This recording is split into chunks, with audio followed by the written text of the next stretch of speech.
What is going on, guys? Thank you so very much for joining us on Tuesday night. It is episode 57 of Tuesday Night Titans. I am your host, JD from New York.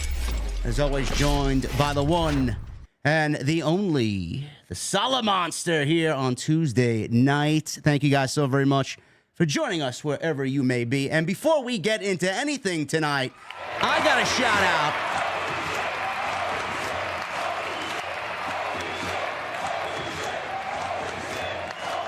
We got David Theron walking into the bar and dropping $100 in Super Chat. He says, "What's up, guys? JD, I heard listening to your Raw review today, you weren't feeling great. Same as Solid Monster lately. Hopefully you guys get 100% soon. Shout out to Jesse as well. Sounded like he came out okay. but there was damage in Chicago, reported hashtag TNT. David, first of all, thank you so much, brother, for being here. As always, you are as consistent as AEW's failing ratings on Wednesday night. Thank you very much for your support on Tuesday night here for us. And yes, I wasn't feeling well yesterday. I had a very, very bad headache during the Raw review. Jason was battling COVID this week, and Jesse survived a tornado in Chicago. So shout out to him and his family and everybody going through that over in Chi-Town. Jason, how you feeling, brother? What's going on? I'm feeling good. I felt like death the other day, and not totally out of the woods yet, but a lot better than I was. I didn't know you weren't feeling well, but hopefully it's not what I had. This is goddamn heat, bro. Well, the heat doesn't help. I mean, it sucks to be sick at all, but to be sick when it's fucking 95 degrees outside, that just makes it even worse. So we take a lot of things for granted, man. One of the things that I just don't do, and normally I do very well every single day, stay hydrated. When it's this hot, I just forget to drink water half the time. And I'm always with a beverage everywhere I go. It's like no matter how much I drink, I can't stay hydrated. Yeah, hydration is very important, especially if you're going to be outdoors doing anything. If you're going to be working out, if you're going to be walking around somewhere. I mean, because it's tough. I mean, we're not used to having heat this consistently, at the levels that we've had it here. I know out west it's even worse. Like out in Vegas and Arizona right now, it's like fucking hell on earth. But it's very important to stay hydrated because before you know it, it could have a really bad effect on you. So you gotta drink water. Yeah, guys, stay hydrated. Hopefully you are all doing well. It's going to be a scorcher tomorrow. It's going to be the hottest day probably all summer here in New York tomorrow. It's going to be near 95. So be safe, stay hydrated, and do what you got to do to stay indoors, please. Central air conditioning of some sort is a thumbs up. But we are going to get into a lot of stuff tonight, guys. We got some juicy stuff to get into. And before we do that, I want to make sure you guys are aware that my guy Salrex is making the first ever TNT Tuesday Night Titans t-shirt. I have yet to see it. I gave him keeping us in suspense. I know. It's going to be good. And Salrex is usually a very creative fellow. But what I want to relay to you guys is, and it's not released yet, obviously, but everybody tonight that chimes in with a super chat at least of $5 or more will be entered into a pool. And when the shirt is released on that same week, we'll hold a drawing on Twitter, and we will announce the winner of the first ever TNT Tuesday Night Titans t-shirt to one lucky subscriber here on the channel. So if you guys want to get in on the fun, I will keep you guys posted on that. But let's have some fun with that, man. It should be a great-looking design, and I'm excited to get some official merch out for both of us here on Tuesday Night Titans. So make sure you guys get those super chats in. David is already chiming in with 100. We got Gold Standard, Stallion Productions, and our buddy Demeter Bullion, Mr. Professional. Oh. He's in the chat. He was the first one to donate tonight. So, Demeter, there you go, brother. Shout out to Demeter. Shout out, by the way, to also Julius Charisma in the chat. Hello. Make sure you guys get those super chats in. Follow us on social media at JD from NY206, at Solid Monster on X, which right now it's everything but professional wrestling for obvious reasons. But make sure you guys follow us on there. Make sure you hit the subscribe button to the channel and follow Jason's channel as well. I will link everything regarding his socials and the YouTube channel down in the description below. Make sure you guys also go check out all the other stuff that I've done on the channel, as well as Jason's channel. We are live Monday, Tuesday, Wednesday, Friday, and all appropriate weekends when there is a PLE/pay-per-view. And please hit that thumbs up. Make sure you guys get that thumbs up at least. Let's try for a goal of 750. I know it's been slow the last few weeks because there really is no juicy topics to get into. But make sure you guys hit that thumbs up. Let's try for 750 likes on tonight's episode 57 of Tuesday Night Titans. And as always, like our WWE champion, Cody Rhodes. Jason, I'll leave it off with you, brother. What do you want to talk about? Why don't we talk about Drew McIntyre and Seth Rollins from Raw Monday night? Boy, it sure seems like the special referee idea that I talked about a couple of weeks ago actually on my SmackDown stream, looks pretty likely right about now, especially based off what they did on Raw last night, which I enjoyed that segment with Drew McIntyre and Adam Pearce. There was no CM Punk on the show, but he was having a summit to see if he might unsuspend McIntyre. Now, when it was over, McIntyre still suspended for refusing to apologize to two of the referees that he put his hands on. He couldn't bring himself to do it, too much pride. And so he is still suspended. And the question now is, where does this story go? Is CM Punk not medically cleared? Are they not going to do the match? Is Rollins the fallback plan if Punk can go on August 3rd? We're going to have Punk on Raw next week. So I'm pretty sure we're getting the match at SummerSlam, but looks like Rollins is going to be donning the stripes. Well, let me ask you. I thought the segment was great last night. I love the kind of deterioration of his attitude last night. He came out smiling, and then he was wanting to Claymore everybody's head off. No, he was a psycho by the time it was over. Well, let me ask you. I mean, if you're in Drew McIntyre's shoes, and Adam Pearce asks that of you after what you've been through with CM Punk, and we've seen Punk now interfere in WrestleMania, ruin McIntyre's WWE World Title chances there. Clash of the Castle in front of his family. He even put on a referee shirt. Got a referee shirt from Jessica Carr. No explanation for why that happened or why that was allowed to happen. And then Money in the Bank, we know what happened there. If you're in Drew McIntyre's shoes, are you apologizing to Adam Pearce and the referees? Well, to get what I want, I'll say whatever he wants me to. If I want my hands on this guy so badly and he just wants me to apologize, I don't have to mean it. I could say the words. The words could come out of my mouth. That doesn't mean I have to mean them. But he just, he doesn't feel like he was wronged in this story. And you can make an argument for it. But because of that, he's not going to get the match that he wants. If it were me, though, I would just say, yeah, sure. I'd cross my fingers behind my back. I would say, I'm sorry. Who cares? That's what he wants. Now, I said last night in regards to this angle last night, it looks like from my POV, that Adam Pearce is going to want nothing to do with this. McIntyre still suspended. He didn't want to apologize to the referees for what he did at Money in the Bank.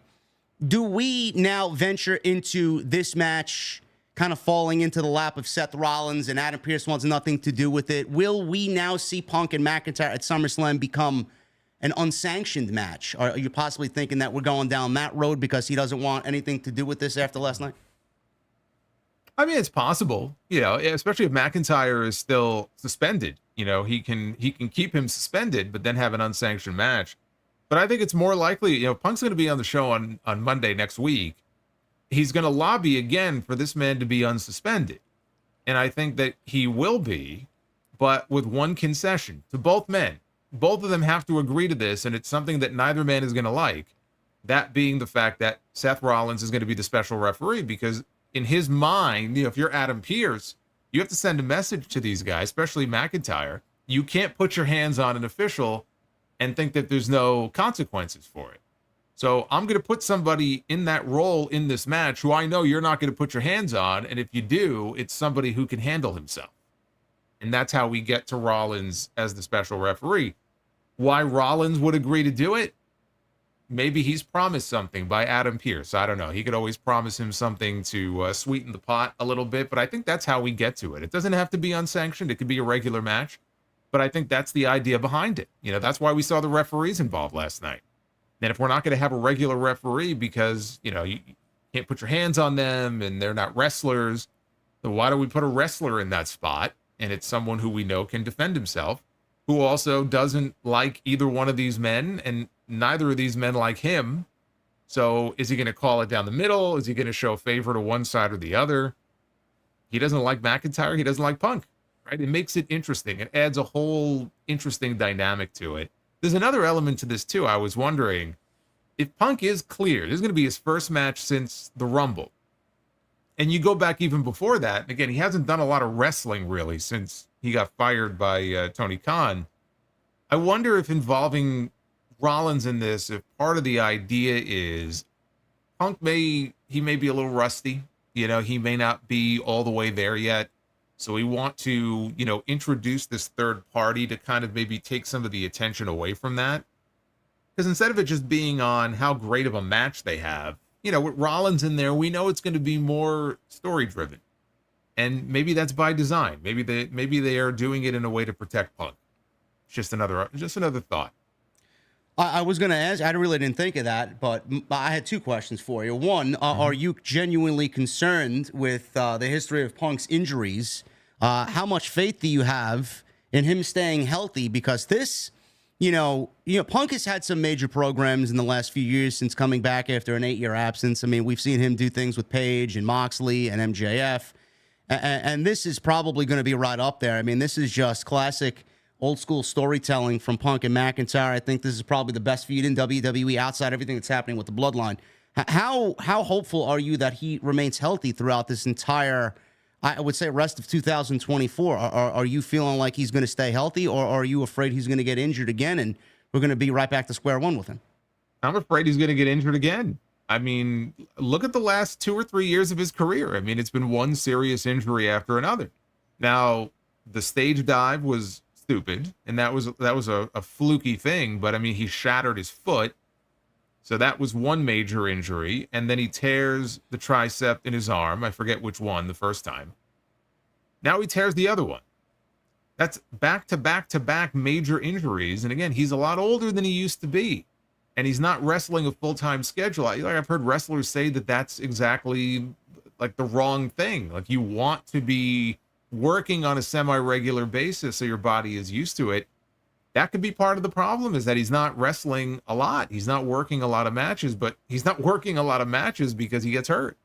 So until he can demonstrate after a certain amount of time that he can stay healthy for a while, every time he steps into the ring for a match, I'm going to be thinking, okay, is he going to get hurt tonight?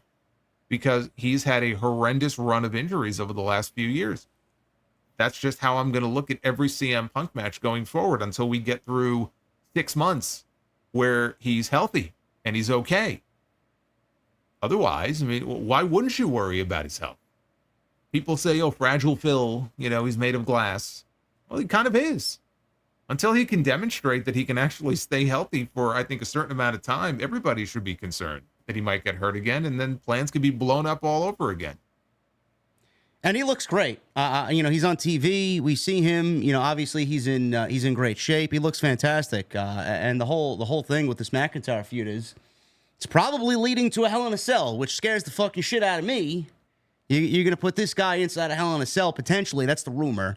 It's not really confirmed at all. But I mean, if it even gets to that point, how banged up is he going to be getting into that feud, into that match, and what is he going to look like coming out of something like that? I mean, it's just a big question mark, but I don't think that's really going to damper anybody's excitement as far as seeing him back in the ring, because I think we can all agree when he's on TV, the show is a lot better than it usually is.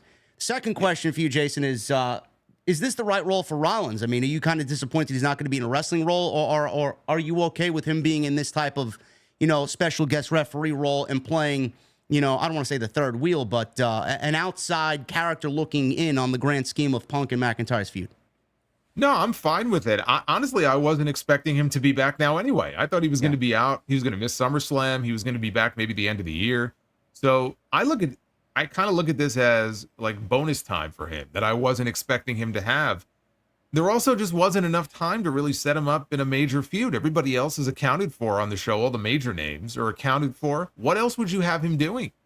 He doesn't really have another obvious opponent. At some point, he's going to challenge again for the World Heavyweight title, but he's got to work his way back, back up to that. He had a title match of Money in the Bank, or not Money. What was it? Money? Yeah, it was Money in the Bank. Yeah. And so he didn't win the title, but there really was no other obvious opponent for him. It's either this or nothing. There's going to be a lot of names left off that SummerSlam card, it looks like, on both, between both brands. So I think it's actually the best role for him, because I don't think he has one if he's not part of this match. There's just not enough time to build him up for something major on that show. And we talked about it last week. If it's WWE taking a page out of the 1997 SummerSlam playbook with Bret Hart versus The Undertaker and Shawn Michaels as a special guest referee, it's a great spot to be in. So we will see if that actually ends up being the direction that they go in. Yeah. I mean, look, Punk and McIntyre right now, I would argue, certainly on Raw, but maybe in the entire company, has been the hottest feud in the entire company. So, I mean, that's a great spot for Rollins to be in. He's involved. seemingly going to be involved in the hottest feud going in WWE right now. And then from this, who knows what can come out of this? We know Punk and Rollins are going to wrestle at some point. I don't know if it might not be until next year, but they could do so many things. Like, this could go so many different ways that you could have a whole other story that, springs from this. So I think if they play their cards right, it could actually be the best thing for Seth Rollins, because it could lead directly into a major feud for him in the fall, or maybe the beginning of 2025, if they, again, save Punk and Rollins for then. I think also now, Punk coming back now is the best thing. We talked about injuries. This is the time for him to demonstrate that he can stay healthy, because you have between now and the end of the year, before we even get into the Royal Rumble, if he's working and he's okay and there's no major injuries and he doesn't tear anything else, to me, that shows WWE that, okay, we may be on solid ground with him if they wanted him, let's say, to win the Royal Rumble, or they wanted to have him in a World Heavyweight title match at WrestleMania in Vegas next year. Because, if he wasn't coming back until the very end of the year, that's a major risk if he comes right back and you want to have him win the Royal Rumble. Yeah. You don't even know if he can stay healthy. At least now he'll have a few months to demonstrate that he can. And if he can, then they can, have him win the Rumble or have him win the Elimination Chamber next year. He still hasn't gotten that WrestleMania main event. I'm sure that's, something that they're probably planning on. So I think now is the best time, honestly, for him to be coming back. Yeah, the WrestleMania main event for CM Punk, looking at next year's WrestleMania, probably not going to be where he wins the world title as he hopes for, because the man that will probably be the champion walking into WrestleMania next year will be Gunther, and he's wrestling Damian Priest at SummerSlam, and they set the tone for their SummerSlam match last night on Monday Night Raw with a great face-to-face. A lot of people, Jason, were keeping this match kind of at the bottom of their list of must-see attractions at SummerSlam. A lot of people writing it off for various reasons. People aren't really pleased with Damian Priest's title run. I thought he's done an adequate job up until this point. He continues to deliver really great performances in the ring. I think the only weaknesses in his game is that in-ring promo, but the face-to-face with Gunther last night, what I enjoyed about the face-to-face last night was the fact that they made a little bit, they brought out a little bit more realism in it. Gunther got a little personal, which I felt like this is exactly what we needed with 3 weeks to go till SummerSlam.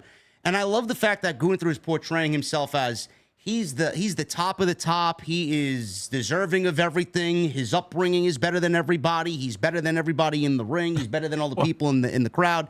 And he's going to bring prestige back to that championship. And Damian Priest, he was raised on the streets. He's trash. I like that. But you got the line, though. What'd you think about the line that being homeless is a choice? Like that's like, wow, what an asshole. Like, that kind of came out of nowhere. So I thought he was like, he had his best villain mask on last night, just with everything he was spitting out in that promo. But that's exactly what I said as I used that term villain last night. A lot of people are like, oh, Gunther's got no charisma.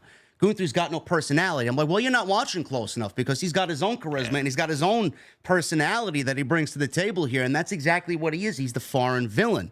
And one comment that I got last Friday on my SmackDown stream was that Gunther sucks and that he's nothing more than an overpushed Vladimir Kozlov. I laughed at this comment. I'm like, you people are fucking mental if you're comparing him to Vladimir Kozlov. So I said this last night. I'm like, this is exactly the role that Gunther needs to play. And I thought Damian Priest looked great coming out of that promo. And then they had a little physicality last night. They made me more excited for the match going into SummerSlam coming out of last night's Raw than I was 1 week prior. How do you feel? Yeah, I thought it was a really strong verbal exchange between the two of them. My biggest critique of Damian Priest so far in this run, because I think in the ring he's had some really good matches. So his promos have been missing something. There's just something that they're lacking, or he could tend to be very vanilla, very plain in his promos. Last night was the first time where I felt like he was really showing a charisma that's been missing in these promos. He just, watching him speak, his just demeanor, it just felt different. And I felt like Gunther brought the best out of him in that segment. So as far as like in-ring talking segments, this was the best one since he became World Heavyweight Champion. It just happens to come at a time when most people think his run as World Heavyweight Champion is about to come to an end. But I thought it was the best that he's looked in one of these segments since he won the title at WrestleMania. Yeah, and if his run doesn't end at SummerSlam, I don't think it really exceeds past August. So we will see what happens in that match. But I'm more excited to see what they do now. And like you said, Damian Priest was brought to be the best version of himself, especially on the microphone that we've seen in a little bit last night because of Gunther. And I said that as well last night with the in-ring aspect. I think Gunther's going to bring out the best Damian Priest we've seen in this title run so far. What do you think about that? I think so. I mean, look, he brings out the best in a lot of people that he's in the ring with. So if you're talking from like a match perspective, I'm with you. I mean, you get no argument out of me. I wasn't necessarily expecting it though on promos. And again, I thought last night was a really good segment. We'll see if they have any more between now and SummerSlam. Maybe they'll do a contract signing or something. I just, there are people who will criticize Gunther, as you said before, for being boring or he's not charismatic. Charisma comes in many different forms. And so he's got a charisma. He's not charismatic like The Rock. He's not outgoing in a way that Cody Rhodes might be or LA Knight, right? There's just different types of charisma. In the role that he's in, I think he's perfect, but he's got that smugness. Like when he's smirking and he's smiling, like he thinks he's better than the person he's in the ring with. Most of the time he is. But that really is what does it for me and makes him just come off like such a fucking jerk, is that smugness to him. And we saw that in that segment last night where and of course in the promo itself, he's talking about how much better he is than Damian Priest. You're from the streets and I'm, basically an elite athlete. That just works so well for him. So I think he's going to bring out the best in anybody he's in the ring with. Damian Priest is no exception. This may be the best match of his entire run at SummerSlam.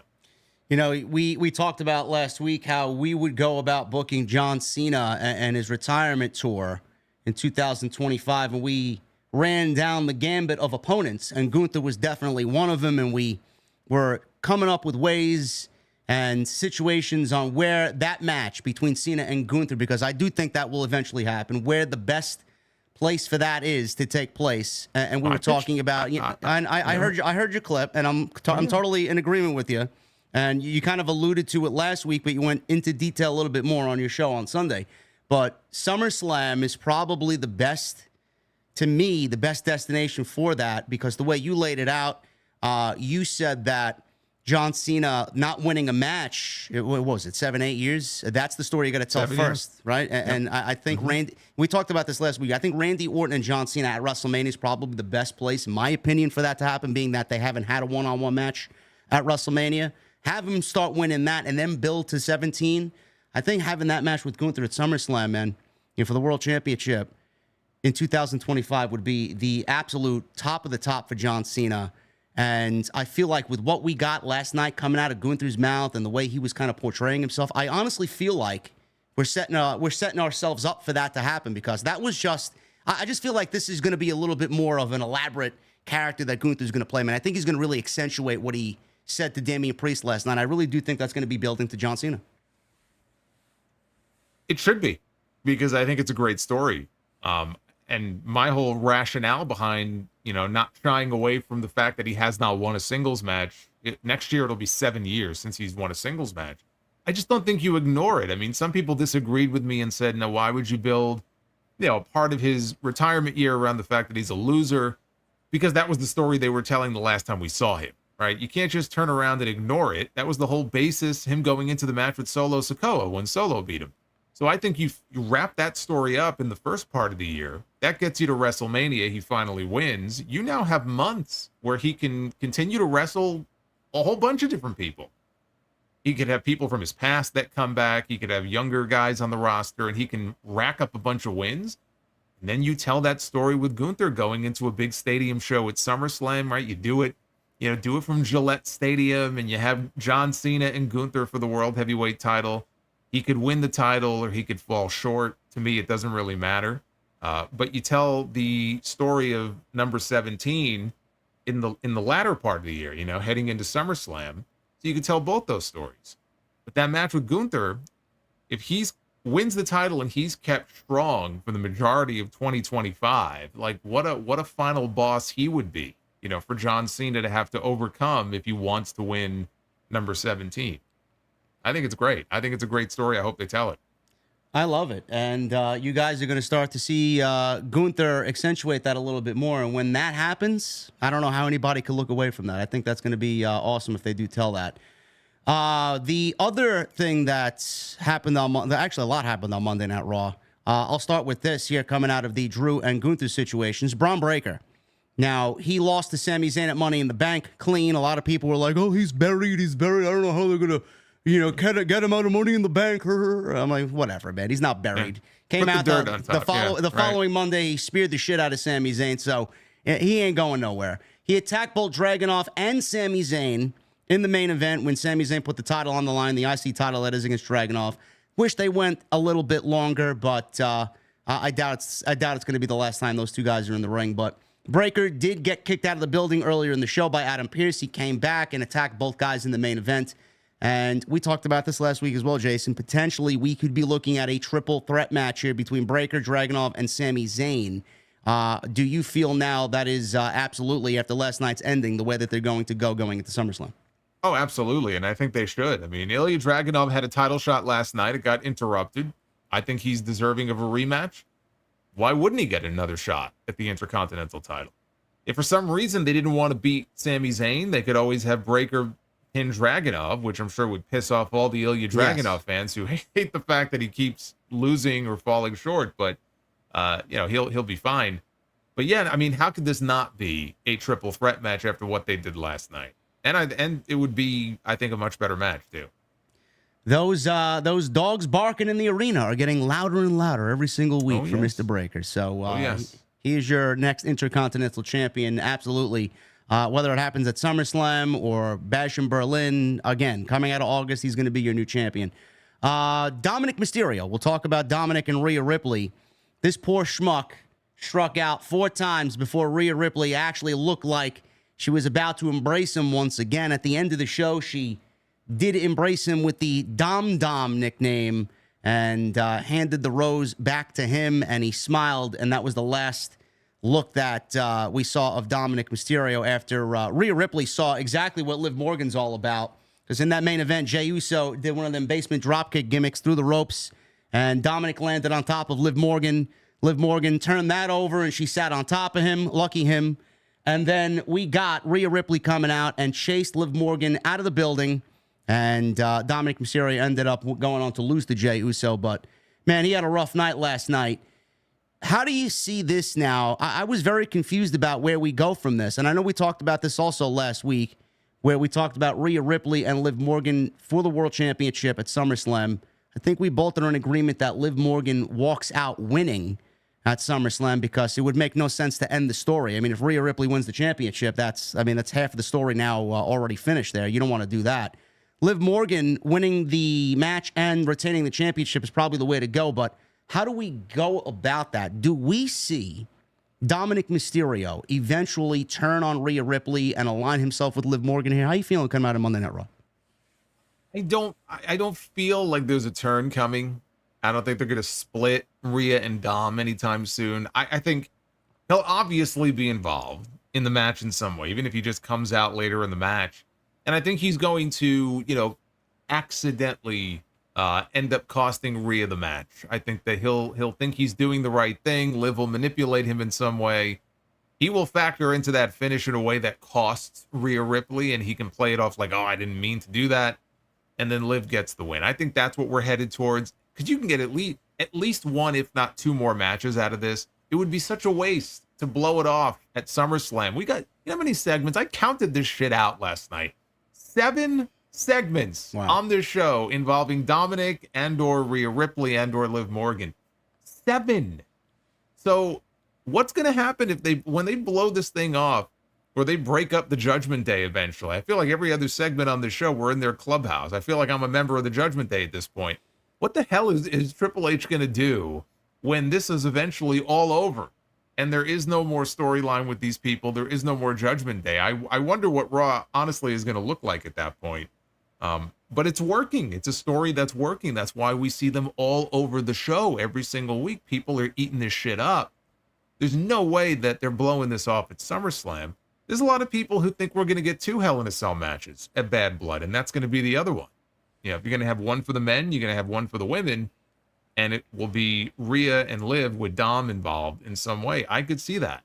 I could see them dragging it out until, you know, the early part of the fall. Yeah, Bad Blood is certainly destination for that to be blown off for sure. And if it does end up inside a Hell in a Cell, I mean, I prefer one, but if it does end up being two, that is the only other likely choice of a match to be inside Hell in a Cell.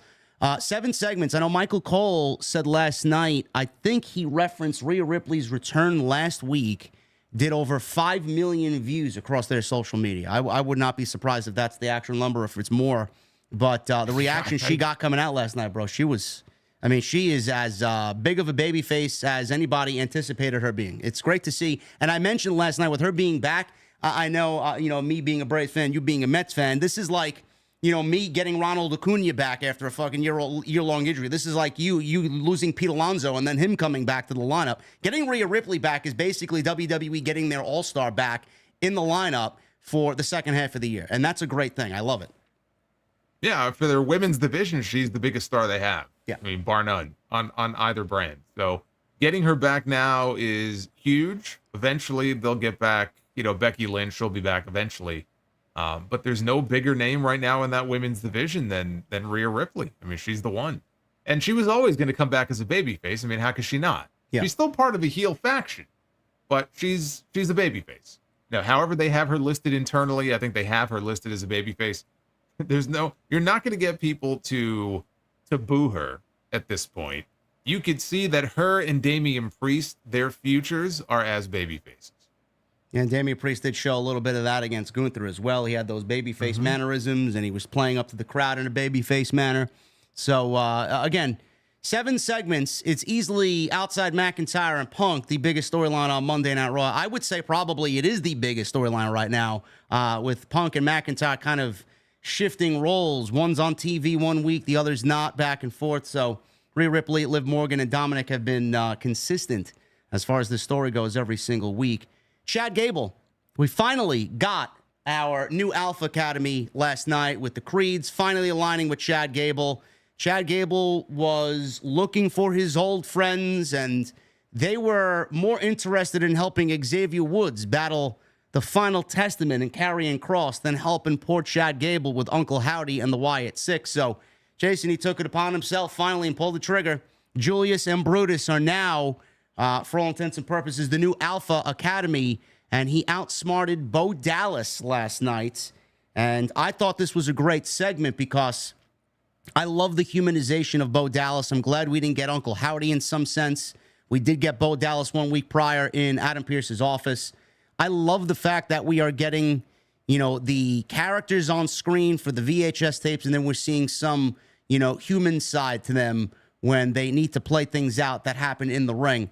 After last night's segment, are we looking at a Uncle Howdy versus Chad Gable one-on-one match going into SummerSlam? Because I would prefer that myself.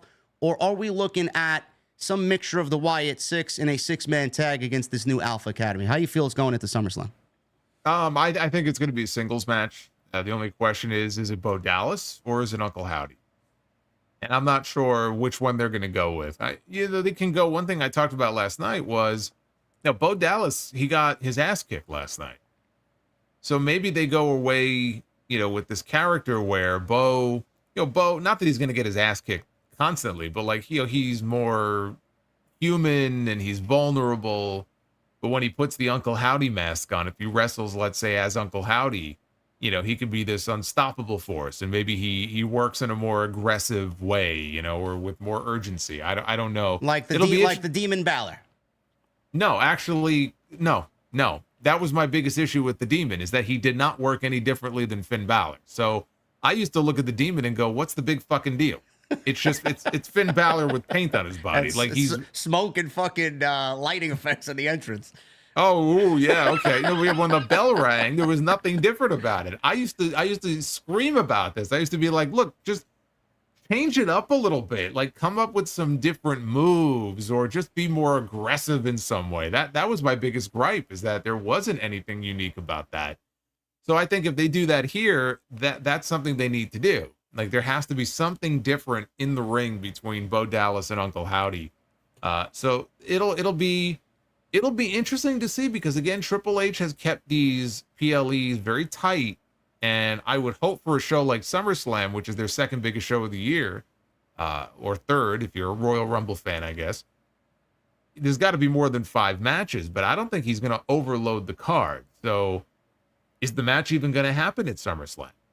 Or are they going to make it a Raw main event, one of these weeks? I'm not so sure. I don't even know if they make the SummerSlam card, to be honest with you. Because I look at the card as it stands right now, and I kind of feel like we're just about at that point where they may be maxed out as far as matches go. I hope they get a spot on the show. Chad Gable, love Gable, but lost at Clash of the Castle, lost at Money in the Bank. It's a weird spot because I'd love to see him get a win, but he ain't beating Uncle Howdy. If they have a match one-on-one, you can't be beating Uncle Howdy this soon. Well, maybe he does Bo Dallas and beats Bo Dallas, but loses to Uncle Howdy. Possible. I actually like that idea, because at least it gives Gable a win. It gives him some credibility. Yeah. Now that he's with the Creeds, I don't just want to see him keep losing. If he just continues to lose, he's been losing for a year, then what does this new trio even mean? Nothing. It doesn't mean anything. So I like that idea, because at least it gives him a win, and then he comes back as Howdy, and then Howdy can avenge the loss and pick up the win. I like that. What did you think of Eric Rowan's VHS tape last night? I thought it gives me hope that we're going to get the rest of the VHS tapes that highlight Dexter Lumis and Nikki Cross and Joe Gacy. But I thought Eric Rowan came off incredible last night. I thought it was exactly what they needed to tap into. He lost Brody. He lost Bray. He started crying. He got thrown the sheep mask by Uncle Howdy, who was off in the distance, who was not on camera last night, and asked Eric Rowan what this means to you. I thought everything was just perfect. And it's great to see Rowan back on television, because I know how important of a figure and character he was in the original Wyatt family. So the fact that he's back, I'm excited for it. What did you think of the VHS tape last night, and what did it mean to you to see him back on screen? Did it give you just as much hope to see the other members of the Wyatt family in that same light? Yeah, because I don't see how we don't at this point. It wouldn't even make any sense, to have videos for Bo and for Rowan and not for anybody else. It's the perfect tool for them to use to, as you said, humanize each of them. And we get to learn a little bit more about each of them, where they've been, why they ended up where they ended up, why are they part of this, right? What's their goal in all this? The thing about the Rowan one, I just thought it was very compelling. And the line that really got me, there was a line in there where he was talking about how he had lost, Bray, and then he had lost Luke Harper. And he was just sort of in this hole, and the line was, yeah, what does it matter? Who am I? I'm just Rowan. Like, I'm just Rowan. Like, who am I? Would anybody miss me? Right. Yeah. And that line is really what hit me, because he was in many ways the third wheel of the Wyatt family. If you had to rank them in terms of importance or in terms of how they were booked, it would go Bray, Luke, and then Eric Rowan. And without Bray and without Luke Harper, you kind of look at it and go, well, it's just Rowan, right? You can believe that he would believe that. And it makes you feel sorry for him, because here he suffered this real life loss. And I love how they weaved it, into the story, because it all makes sense. You can understand, like, where's he been? Well, he went through these 2 very traumatic losses in his life. And he was just like this wounded soul. He was lost. He had no direction. And then it was the hand of, it was supposed to be Uncle Howdy or Bo Dallas, but it was the hand of Bo Dallas who, kind of pulled him up out of that and gave him a new purpose in his life. And that's really all I asked for. I just wanted to get an explanation. I wanted to learn a little bit more about each of these people and why they're dressing up as these characters. And this gave us a little more insight into the character, but we know the real story behind it. We know these 2 people died, and we know that he was part of the Wyatt family. The Wyatt family was a family of 3. Now it's just one person, right? Nobody else in this group here had the connection that he had to both of them, right? Bo was brothers with Bray, but he didn't really know Luke Harper, but Eric Rowan did. So I thought it was a very compelling segment. Clearly, they're a babyface group. They're being positioned as babyfaces. That was one of the things I was wondering when this started. Who do they target? Are they heels? Are they babyfaces? Clearly, they're being positioned as fan favorites. I think that's the right way to go to start. It is a little weird. They show up on night one, they massacre half a dozen people, and people are cheering for them, like they're babyfaces. I don't know what that says about wrestling fans, but let us not forget that massacre. But I like what they're doing with it so far, and I have no doubt we're going to get more videos for Nikki Cross and Joe Gacy and Dexter Lumis. The Creed thing, I was very happy to see it. I've been waiting many months for this to happen. The reaction that they got last night, you could hear a fucking pin drop. Well, I mean, nobody knew who the fuck cared. they were, man. They came out in suits. That's the problem. Like I said last night, I wonder if there were people in the building who thought they were fucking producers from the back because they came out. Initially in the first 2 seconds, I thought the same thing. And then it took me a second. I go, oh, it's the Creeds. Like nobody reacted. And even after they realized who it was, they didn't care. So that was the only thing, is that this big alliance between the Creeds and Chad Gable was completely secondary to the Wyatt Six and everything else that was happening in this segment, and nobody cared. And I hope it's not going to be like that going forward, because I've been waiting a while for Gable to link up with these two guys, like the new team angle here, and I've got high hopes for them. I feel like we're going to get the Creeds with the tag team titles at some point. But man, that reaction or lack of a reaction was the loudest reaction without actually being loud, if you know what I mean. Like that was like, wow, yeah. This is not the ideal way to debut them in this role, but I am glad that they're finally in that role. Well, I'll tell you, it's going to show Chad Gable's real value if he could help these guys get over the way that they need to, because he is masterful at what he does. He's a heat magnet. And if any of that translates to both of those guys, it's a success. So hopefully that is the case with them. As far as the rest of Raw, Pete Dunne, this obviously flew underneath everybody's radar because everything else happened on Raw was so much bigger than this. Pete Dunne finally turned heel. He's now without Tyler Bate, who's going to be out many, many, many months with an injury. So I'm happy to see that they have some sort of direction for him. And the right direction here is to align him in some way, shape, or form, Jason, with Sheamus, who was the leader of the Brawling Brutes, and Pete Dunne was in that group as Butch.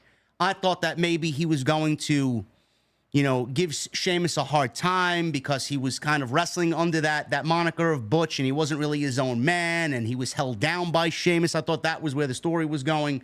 But now he's a heel, and he's got a problem with Sheamus for leaving the group, and leaving the group, I guess he felt abandonment.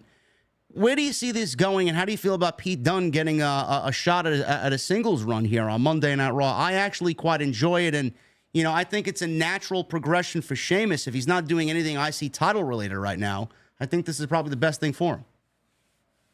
Well, first, let me say this. The most disappointing thing last night, we have to take a moment to acknowledge the fact that they have changed Sheamus's music to another generic Def Rebel, fucking just god-awful, I don't even know what word to use to describe it. Someone told me last night that their contract with WWE for music rights is up in 2025. I hope to fucking God that's true. You know what, though? If WWE wanted to pull the plug on them today, they could do it. Okay? Hey, they could cancel people's contracts on a whim, right? Any wrestler who signs a contract with WWE, I signed a 5-year deal. No, you didn't. You think you did. It's not really a 5-year deal if they can kind of pull the rug out from under you and cut you at any moment. I don't know why they don't do the same with Def Rebel. Okay, they've had a few hits in there, but by and large, the music situation in WWE right now has never been worse. Ever. Ever. In the history of the company. I almost wish some of these people would be like, they would have Bob Backlund's theme. Remember Bob Backlund's theme? No music. Exactly. And they would be better off in a lot of cases coming out to nothing. So when you're in a situation like that, you got trouble and you need to fix that. So I hope that's true. I'm hearing that. I'm just going to take your word for it. I haven't heard that, but I sure hope that's true, because they went through the trouble of bringing back his original theme, which he was lobbying for. And everybody was happy, and he's a babyface. So okay, people should be happy. If he was a heel and they didn't want people to be, chanting his theme song, I guess in a way I could understand it, but he's not a heel. He's a babyface. So why give it to people for a month which they clearly were able to get the rights to it if it was a rights issue and then take it away. I have no idea. So that's number one. The Pete Dunne thing, I'm happy he's on TV. You mentioned Tyler Bate. He tore his pec. I went back and I watched it. It happened on a spiral tap that he did at the very end of his match. They had a tag team match on NXT a couple of weeks ago, and he did the old AJ style spiral tap. Didn't look like anything out of the ordinary, but when he came up, he was, kind of clutching his like his collarbone area. So it was pretty clear something happened. So it would be very easy for them to just kind of cast Pete Dunne aside, and he just kind of sits in purgatory until Tyler Bate is ready to come back. What a waste of Pete Dunne that would be. I miss the old heel Pete Dunne from NXT and NXT UK. So him as a heel, I think, is a great idea. And what a great person for him to work with in Sheamus, and imagine the matches that they could have. So for him, I think it's great. For Sheamus, I think it's fine. I don't have an issue with it. There's always the Intercontinental story they could revisit with Sheamus when we get closer to WrestleMania. I think it's the right story for them at the right time, because there really is nothing else for them to be doing. So why not put them together and have them working together and do something with Pete Dunne instead of him just sitting on the sidelines because his partner got hurt. It's not his fault. So why waste them? Yeah, it's amazing. Going back to the music thing, I'm thinking, why is there such a mix of musics in WWE? We got some of CFO Money music. We got Bianca Belair using her CFO Money music, Becky Lynch, a couple of others, right? And then we get this Def Rebel shit. Like, why are some people allowed to use their old NXT musics that we all love? Nakamura, another one. Why are they allowed to use theirs and WWE wants to pay for those rights? But then they want to get their shit made for Sheamus, and Shayna Baszler's music is fucking terrible. I mean, that's just it seems like the only effort that they put into music is when fucking the Bloodline needs new music, and they come up with some banger for the Bloodline, and that's about it. But why is there such a discrepancy with everybody else? Some people get actual music, some people don't, and then it makes me appreciate, and you guys should appreciate as well, Mikey Ruckus over in AEW, probably the best composer in all of pro wrestling right now. The way he comes up with music in 24 hours, gives it emotion. It ties into the wrestler. He knows and feels what the wrestler's feeling. That's a special talent, man. I'm a big music guy, and I know you are as well. Listening to music with no heart or soul is just fucking depressing. And that's the vibe I get with WWE. There's no sing-alongs. There's nothing. There's no identity. Why? I don't understand it. It's just very bizarre to me. You mean you don't really get into it when Bayley comes out and they have that generic God, that is fucking terrible. Role model. Like role model. Like, fuck? Like, what? The fuck is this? Role model. Like, why? Like, why? What is the purpose of that? They all have that. Fucking I know, that's what I mean. Candice LeRae has that. Indy Hartwell. That's what I'm talking about. DIY has it. Like, why do they have to follow the same blueprint? I don't get it. It might not even be that. Honestly, I feel like it's all AI generated. It may be. Honestly, it may be. It may just be a case where they have their program, they plug it into, and this is what spits out. I don't know. It's awful. Like you said, there's no life behind it. There's no excitement behind most of it. They'll come up with a banger every now and then, the Roman Reigns theme or something like that. But man, like, it's such an important part of the presentation for these performers. And I know some of them must feel the same way. Triple H has to know this is bothering us fans. Yeah, and he sees the feedback online. Believe me, he's on Twitter, he's on social media, he sees the messages, he's on his fucking, I wouldn't be surprised if he's on his fucking burner account like, yeah, man, I agree. Everybody in the chat is giving us the fucking little quotes before everybody's music. Role model, Chelsea, it's Chelsea. What is it? Who does impressive? Who's impressive? I don't know. New Catch Republic, yes. New Catch Republic. Oh my God, man. Or you got what is the other one? Well, you mentioned DIY. We are like, you got DIY. Like, it's just, come on, man. Really? I know. I get the idea behind people having a signature. Like for Austin, it was the glass shatter, and for The Rock, it was If You Smell, and for The Undertaker, it was the gong. Like, most guys have had some kind of signature like that, but these are just terrible. There's no effort put behind them. Nobody's really chanting it when they come out. I will say, like, again, they'll hit on something every now and then, the LA Knight theme is very polarizing. There are people who think it's generic crap, and then there are people who really like it. I actually don't think it's terrible, but when like they hit that music, that like opening chord where it says LA Knight, and everybody goes nuts. But part of that is he's over, right? Not everybody is over at the level that he is, which is why you need to take great care when it comes to their music and their presentation. And this just doesn't cut it. This just doesn't work. So yeah, I hope they get that sorted out very soon. And it may not be bringing back Jim Johnston. I don't know who they're going to bring in. I don't know who they would bring in, but I find it hard to believe it could be any worse than the music situation right now. And you guys are mentioned in the chat. I know, listen, man, I miss the black and gold music as well, man. Nothing hit like that old Malachi music or that Baron Corbin. That shit was fucking great. I'm sorry. Balor's music, Bobby Roode's music, nothing hit like that shit, man. Matt Riddle's old NXT theme. Felt like I was fucking smoking with Dr. Dre when he came out. That's the type of emotion that tapped into. Now, forget about it, man. I can't stand this shit.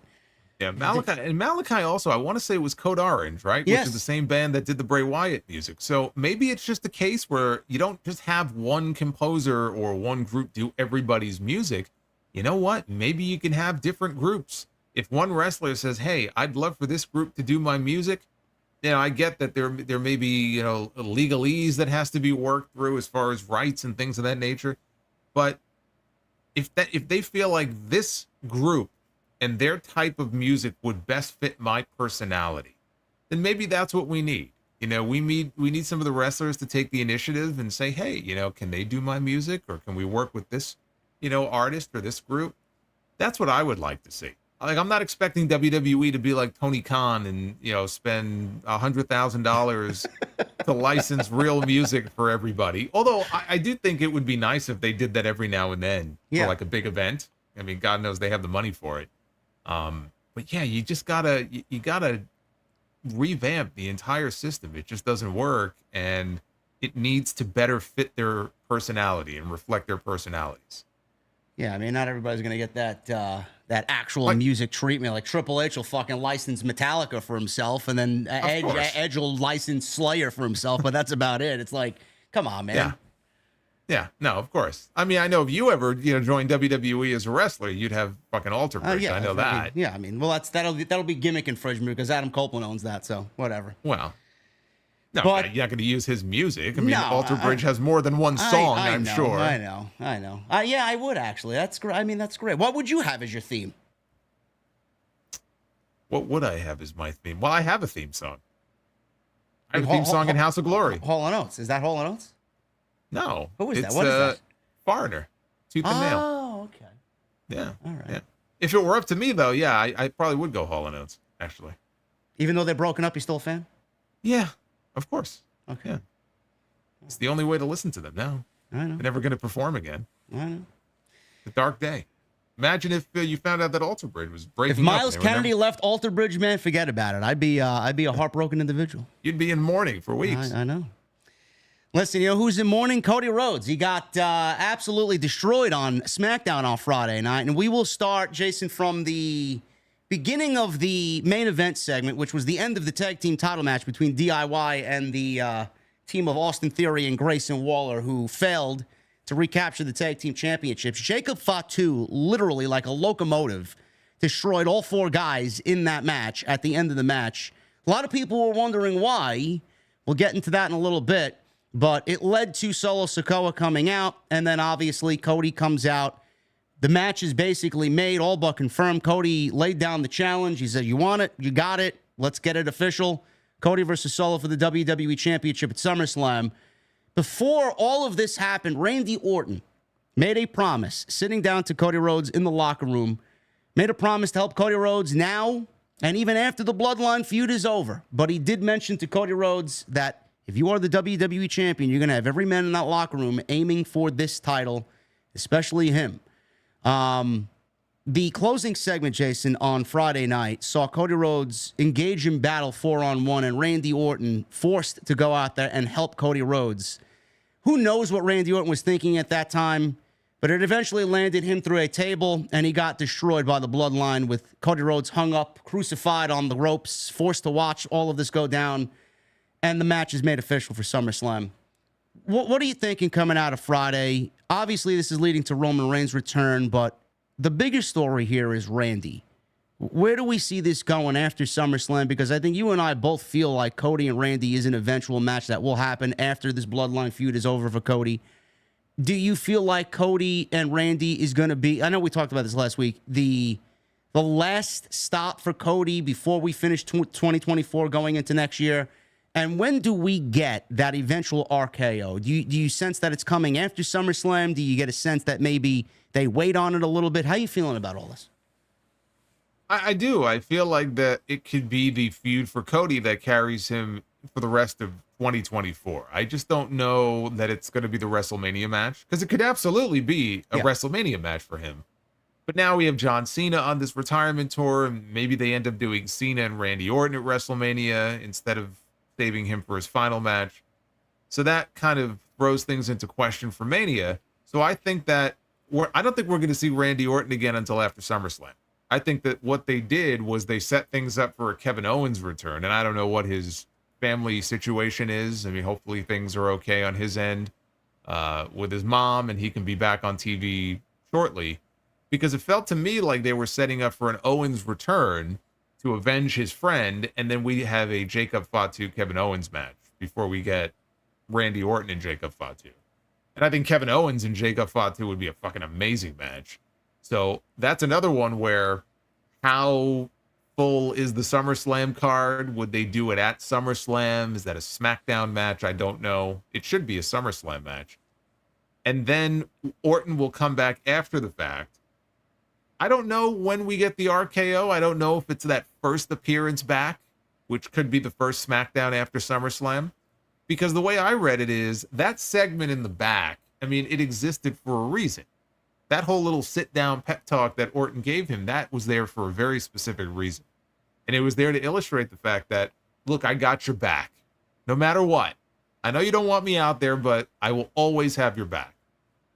And then Cody didn't have his at the end of the show. Now, he couldn't because he was tied up in the ropes, but he stood there and watched. And they just obliterated this man. He stuck his neck out for Cody. He got killed for it, and Cody didn't do anything to help him. That's going to feed into the eventual turn. That's why they did what they did. And I think it could come as soon as that first SmackDown after SummerSlam. I don't think we're going to have to wait that long. It's quite the foreshadowing. Cody Rhodes is sitting next to Randy Orton, and Randy Orton utters the words, every man in this locker room is going to have an eye on that WWE title, but it's been Randy Orton that we've seen week over week over week, as long as they've been on camera together, who's been eyeing that WWE title. So it's quite the foreshadowing there for those two guys. It could be a result of Bad Blood as well. That could be the WWE Championship match going into Bad Blood. We don't know. But I'm excited for it nonetheless. I can't wait to see heel Randy Orton. I think it's time. And a feud with Cody Rhodes. The story is rich, very rich there. A lot of history there. Mm-hmm. So I'm very excited to see what they have in store for us. As far as Jacob Fatu, Jason, I know you mentioned Kevin Owens and Jacob Fatu. I mentioned maybe Randy Orton and Jacob Fatu. I wouldn't mind either one of those matches, but the Randy Orton and Jacob Fatu match is a little bit difficult. A little bit more difficult to book. I think Fatu beating Kevin Owens is a little bit more innocent. But as far as Jacob Fatu, like you said, I think adding that match to SummerSlam would be fantastic. But at that point, with what we've already come up with on this show alone, we're looking at maybe 7, 8, 9 matches almost for SummerSlam, and clearly that's not going to happen. It'll probably end up being around 6, maybe. I'm thinking possibly 7. Maybe. Yeah, maybe. 7 maybe. Obviously, Bash in Berlin is happening at the end of August. They could always save that for there. But as far as Fatu attacking DIY, I think we kind of alluded to it last week. And if not, you definitely mentioned it on your own. Are we looking at a foreshadowing of Fatu attacking the tag team champions the way that he did with the Bloodline, seeking the tag team championships? Is that setting up for that eventually happening? I mean, as soon as they won the titles, I figured that they were going to be transitioning those titles next to Tama Tonga and Tonga Loa. So, I mean, I still feel the same way. I feel like the Bloodline probably ends up with those titles. They don't really need them, but I do feel like that's probably what's going to end up happening. And it would probably be the Gorillas of Destiny, would be my guess. I don't know that it could always be Jacob Fatu and Tama Tonga. It'd be okay with me. You know, you just keep Tonga Loa out there, you know, as a manager. I mean, that's okay too. But yeah, I think that's the direction we're heading in. I think they're going to drop those belts to the Bloodline. That's part of why they wanted them off the heels and put them on baby faces so that they could eventually drop them to the Bloodline. Are we maybe looking at GOD taking the tag team titles and possibly building to a WrestleMania match with the Usos? Maybe. Sure. I mean, they'd have to end up on the same brand. So Jay would have to make his way back over to SmackDown, in order for that to work, because now they split the titles. But I think most people assume that we're going to get some form of the OG Bloodline back together, maybe even in time for War Games. So if that's the case, by WrestleMania, I don't see how Jimmy and Jay are not back together. Doesn't mean that Jay's going to stop doing singles matches, but I'd be shocked if we don't get the Usos reunited well before WrestleMania. And then you could do that. You could do the Usos against the Guerrillas of Destiny and have maybe the SmackDown tag team titles up for grabs. Yeah, I think that's very likely. Yeah, SummerSlam is shaping up to be very interesting, man. A lot of stories coming out of Monday Night Raw. We got that big angle at the end of SmackDown, which was largely an unimportant show, unless Roman Reigns is on the show, and anything regarding the Bloodline is just a dead show. I know LA Knight and Logan Paul, that was alluded to on SmackDown, but... Yeah, let's talk about that. Yeah. Let's talk about that, because I think you were the one. I saw your tweet where yes, at the end of that segment, you put the picture up of LA Knight holding the contract, and you said, there's your new United States champion at SummerSlam. And I thought, not so fast. I don't think so. Hard disagree. Well, I heard your explanation for it, and yes. I will leave the floor to you to explain to our fine listeners why you think. Before you say it, I do agree with you, and you do have a great point. I just don't see them doing this one particular thing. So tell everybody why you think LA Knight is not winning the United States Championship at SummerSlam.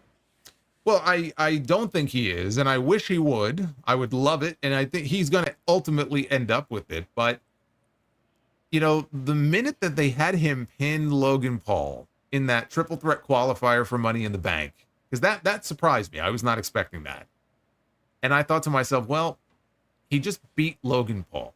They're going to run this back at SummerSlam in a singles match. Are they going to have LA Knight beat Logan Paul 2 straight and then just be done with it? That was number one.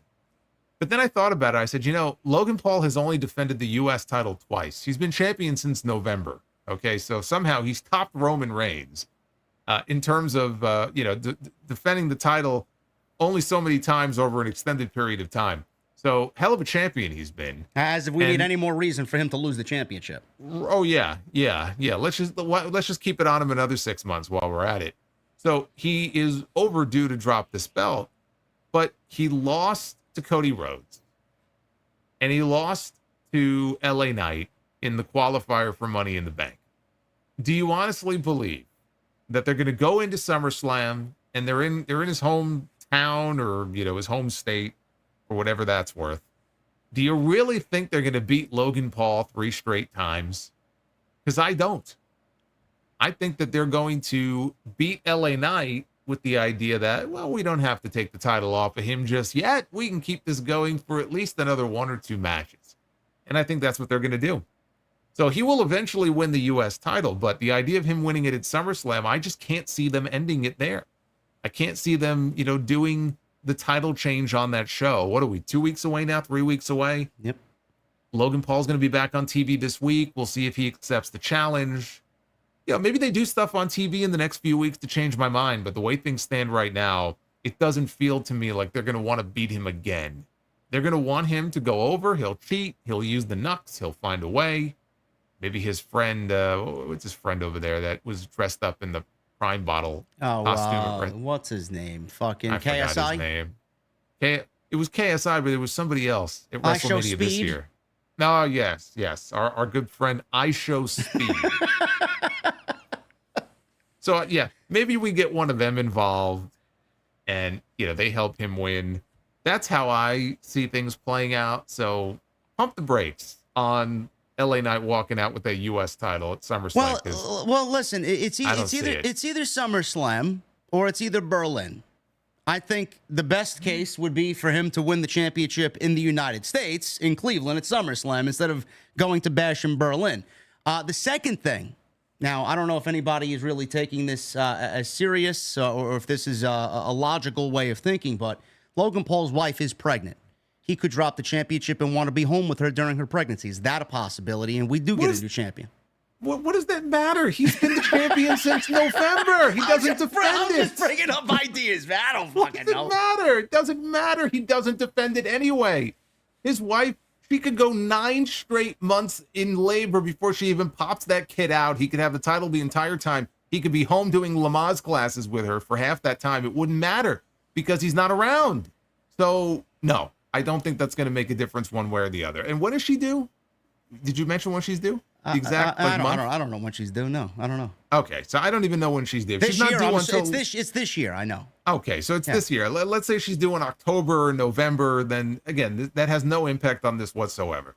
But yeah, the idea that would even impact it regardless is just hilarious to me because, like I said, he's been champion for how many months then? Since November. Was that 8 months, 9 months? Yeah. It doesn't matter. He doesn't defend it. Royal Rumble and WrestleMania. Those are the only times that title has been defended this year. It is ridiculous.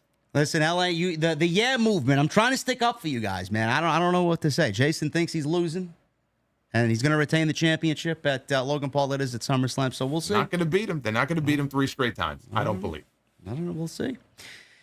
Moving on, we will talk about Dynamite and episode 250 a little bit later. We got some AEW news, so we'll save that for a little bit later on the show. I want to keep the WWE ball rolling here, and we will get into the biggest topic of the entire week, which divided the IWC. Shocker. Stephanie Vaquer is now WWE. She's not with AEW. She's not with CMLL. She's not with New Japan either. She dropped everything to go and live her dreams in WWE. Reports came in this week that CMLL and New Japan were very upset over Stephanie Vaquer going to WWE. Now, this was reported by Meltzer. Again, please take it with a grain of salt. He's been more wrong than right this year. And he noted that CMLL and New Japan were very upset over Stephanie Vaquer and the way she handled her departure, that she had planned dates with them and other promotions that got canceled to go to WWE. Meltzer said, there's a lot. This has actually been a really huge story. You know, the nature of it and how it all went down. Obviously, she just did Forbidden Door. Both AEW and WWE wanted her. She was leaning towards WWE, and she told CMLL. I believe she told New Japan, but it may have been that CMLL told New Japan, and New Japan and CMLL have been aware of this before she signed.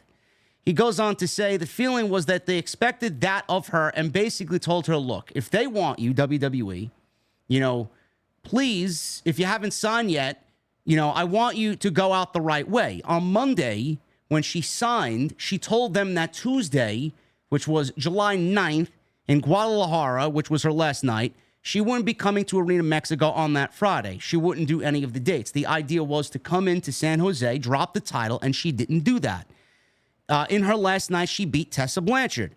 CMLL was very upset over her because of what happened, and also they had never been targeted in this way by WWE. Now, Meltzer also recalled that WWE signing Mystico and Alberto Del Rio in the past, but not in the same manner, as they finished up their committed CMLL dates and did do it the right way. In an update on 7/12/2024, Meltzer and The Observer reported that one person in WWE said she was offered a tremendous contract on July 7th, as they were aware of the AEW offer was WWE. Meltzer wrote, the belief is that WWE will introduce, and they have already, because this happened this past weekend, Mexico City on 7/13, and she is likely to start in NXT. Then Sean Ross Sapp and Fightful updated this, and Vaquer has elected to remove herself from both rosters. As a result, has been stripped of the CMLL World and Tag Team titles per the official CMLL account. Last week, it was revealed that she had interest from both AEW and WWE despite a CMLL contract. Sapp confirmed that Vaquer had talks with AEW and WWE. Both companies maintain interest. He confirmed that she is not signed, or she was not signed with AEW, and she did end up taking the WWE deal after interest at Forbidden Door. Sources claim that Stephanie Vaquer is NXT bound and was backstage at Heatwave just a couple of weeks ago. Now, Jason, I told you this off the air, and I told you to save your reaction for the live show and everybody here in the chat. I apparently got recommended something on YouTube. And this was from Conan and Disco Inferno, two of my favorite people of all time. And they, not really, they had a podcast and a clip of the podcast up on YouTube, and they stated the real reason why Stephanie Vaquer left for WWE and did not sign with AEW, which a lot of people expected her to, was for two reasons. One, Tony Khan did not get her a limo service while she was here on Long Island for Forbidden Door, a la CM Punk in Wembley. Same story. And number two, Shawn Michaels offered her a year out of full creative as far as what the layout will be for her if she comes to NXT, and WWE matched the AEW contract and she opted to go to WWE. What do you make of all this? Before I give my opinion, I'll leave the floor to you. What do you make of this entire situation and the tribalism that occurred over this woman signing with WWE? It's laughable, I know, man. That Disco Inferno and Kodak comment, man, that got me too. Did you? I think you muted yourself. No, you can. I was laughing so hard I had to mute myself. I was like, I forgot that I muted myself. I was just trying not to interrupt JD with my laughter because of how fucking ridiculous it all is. Well, what I also said is that you lost me at Disco Inferno, but the idea that her not being picked up by a limo or a car or whatever played any kind of major role in her not signing with AEW is just ridiculous. Okay, so we'll put that on the side. And I'm not even saying it did or did not happen. I'm just saying that didn't, I'm sure that didn't factor into what her ultimate decision was. Shawn Michaels offering her a year's worth of creative. Again, I don't know if that actually happened or not. Could they have given her a sense of what she would be doing over the next 6 to 12 months? That's always possible. And then the last thing you hit on was the money, right? You hit on the offer. Ding, ding, ding. That I can believe. So I'm sure that what happened ultimately here is that she got a better offer. And there's another aspect to this as well. All the stories about her, and she's done interviews before. She came to Mexico, I believe, at the age of 16 to begin training. She grew up in Chile. So some people, if they think she's Mexican, she's from Mexico, she's not. She grew up in Chile. She was a WWE fan. She had a tryout with them back in 2018. They weren't interested in her. She wasn't at the experience level that she's at now. So she worked her ass off and she trained and she improved and she got better. And she has been basically the alpha female down there in Mexico now for at least the last year. And I saw her for the first time when she wrestled Mercedes Mone in the tournament to crown the New Japan Strong Women's Champion. And I thought they had a great match. I actually I think that match was probably better than their Forbidden Door match. So she trained, she got better. Her goal, her dream apparently has always been to go to WWE. That and the fact that they apparently blew her away with a great offer is why she is now working for WWE. I don't buy this fact that, well, they didn't pick her up at the airport for Forbidden Door, and so that played a big part in, and I don't know if this is what they said because I didn't listen to it, but just going based on what you're saying, I don't think that any of that ultimately played a major role in her decision. And what I saw was a lot of the things that you probably saw. You probably saw with AEW fans, and not even just AEW fans, but just some fans in general who were shitting on her. They were calling her unprofessional, and that's not the way you do business. And why couldn't she drop the titles?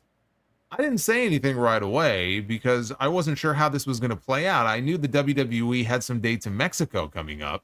And surprise, surprise, guess who was on that Mexican tour last weekend? Stephanie Vaquer. She was there in Mexico City on Saturday. She was there in Monterrey on Sunday. She wrestled Isla Dawn the very same night that CMLL and New Japan had that show. The Fantastica Mania show was on the same day. I think they were in San Jose on Saturday. She was supposed to defend her title on that show. The woman cannot be in two places at the same time.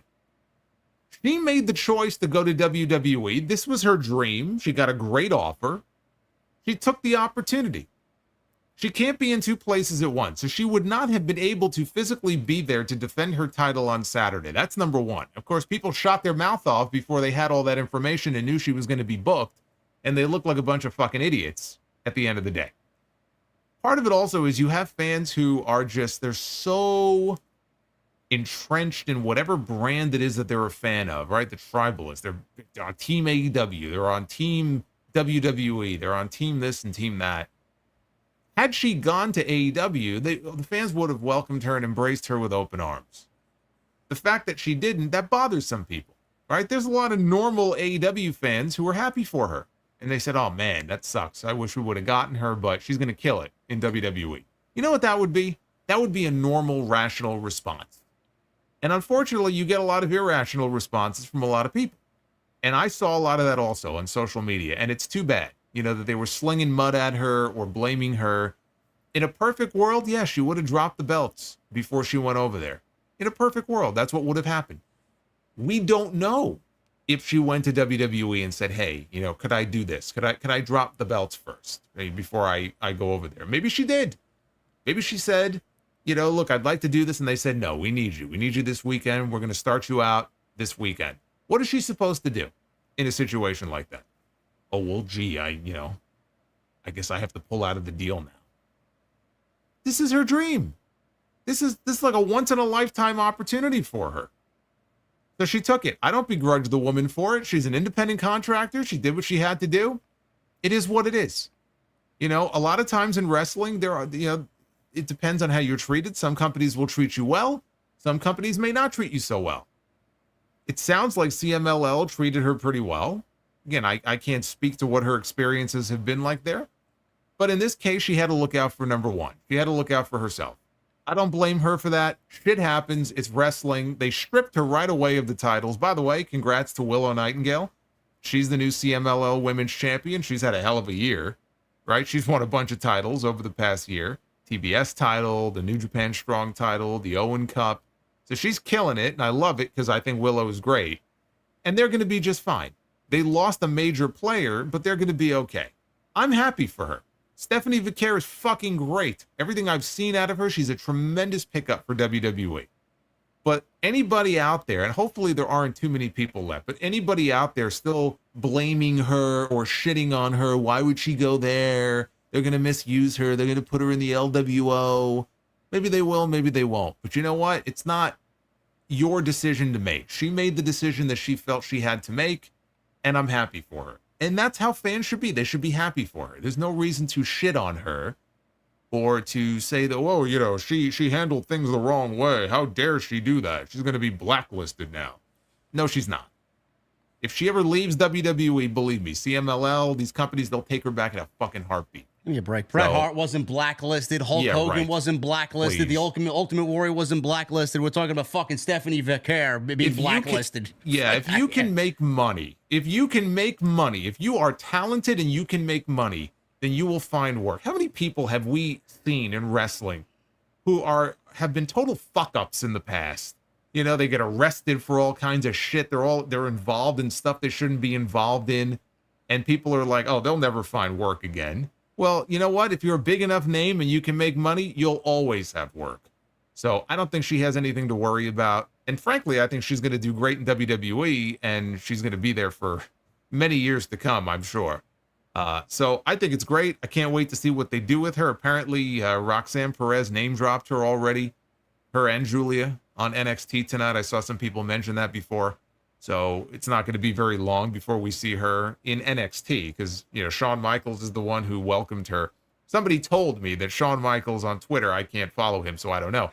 But somebody told me that he blocked me. Me too. But he welcomed her to Orlando. So it looks like that's going to be where she's starting out. And I can't wait to see it. I think you also mentioned this. Julia's coming in. Stephanie's coming in. I mean, does anybody not think Jordynne Grace early next year is not going to be coming to WWE? Who's this Delta that I keep hearing about? I mean, I know Delta was from Shitty the airline? same from no, not that from the same wrestling promotion that Rhea Ripley was in before she signed with the WWE. So that's got to be a tremendous talent if that's where Rhea Ripley came from. And apparently, from what my listeners were telling me, she's great. I don't know if you are familiar with her, but that's another name. Yes. There are people who are making comparisons and calling her the next Rhea Ripley. So, I mean, if that's the case, then, she's got a very tall ceiling ahead of her. But yeah, Riot City Wrestling is where she's been wrestling and making a name for herself down there. I've seen a little bit, once I heard her name come up recently, I looked her up in some of her matches, and she's impressive. She's impressive. So that's not confirmed, but there's a lot of people who believe that she's already signed to NXT. Because they had tryouts when they were in Australia for Elimination Chamber. So there are people who believe she's already signed. They're waiting for the next PC class to be announced and that she'll be a part of that class. So you could add her to the list as well if she is coming in.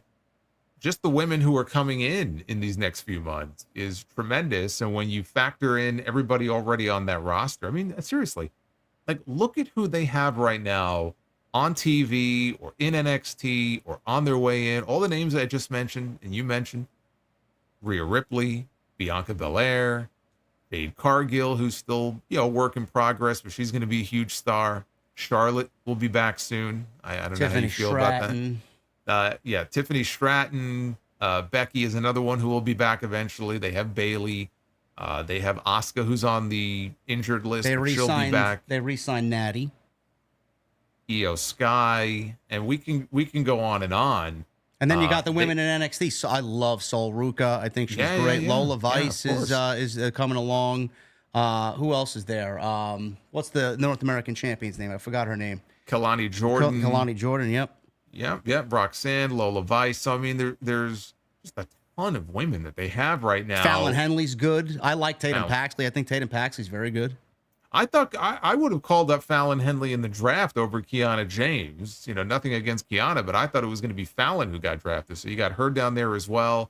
So they are stocked with talent. And the comment that I made, and I stand by it, I think right now, when you look at the women's wrestling scene in this country, talking about the U.S., and not just in WWE, okay, because let's factor AEW into that too. Arguably, you could even say AEW's women's division in totality, neck and neck, right there with WWE. They got Toni Storm, they got Mariah May, they got Mercedes. I mean, Athena's, whatever, she's toiling away in Ring of Honor and nobody sees her, but they've got her. So many different people on that roster.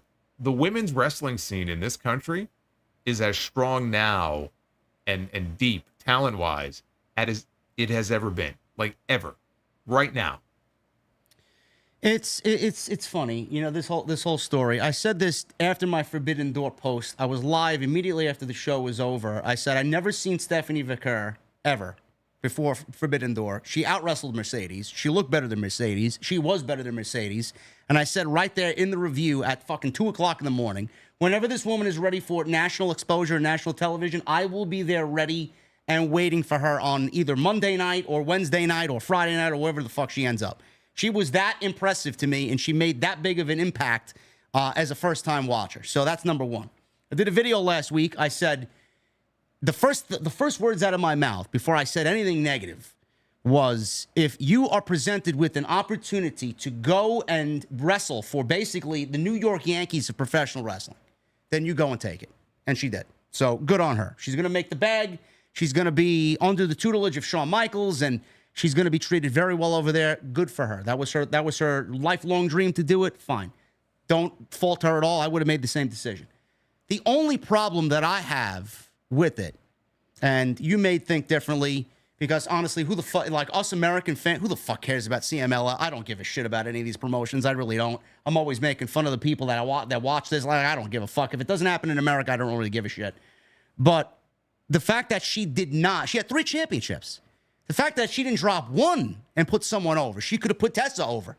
Tessa's working her ass off to get back to some form of fucking relevancy. She did drop one. What did she drop? She dropped it to Mercedes. Besides that one, the ones that she held in Meg, like, she could have dropped it to Tessa. The one thing I did not like was that, what did CMLL do for her? They gave her the platform to be who she is today and get, to where she is now. She could have at least did some small favor. But like you said, maybe she wasn't presented the opportunity to do that, and it was either, all right, I go and do this, but I really want this, and this may not be over here if I go and do this other thing. So maybe that is what happened, and we don't really know. The other thing that bothered me, Jason, is a lot of the fans tend to just embroil themselves in this tribalistic fucking warfare on social media. The fact of the matter is, and this is what I questioned, why did WWE now all of a sudden seek out Stephanie Vaquer when they wanted her? And I'm sure they have scouts. They have William Regal and some of the best fucking scouts in the industry. Obviously, they knew who she was. She tried out there in 2018. But why didn't they go after her a year ago?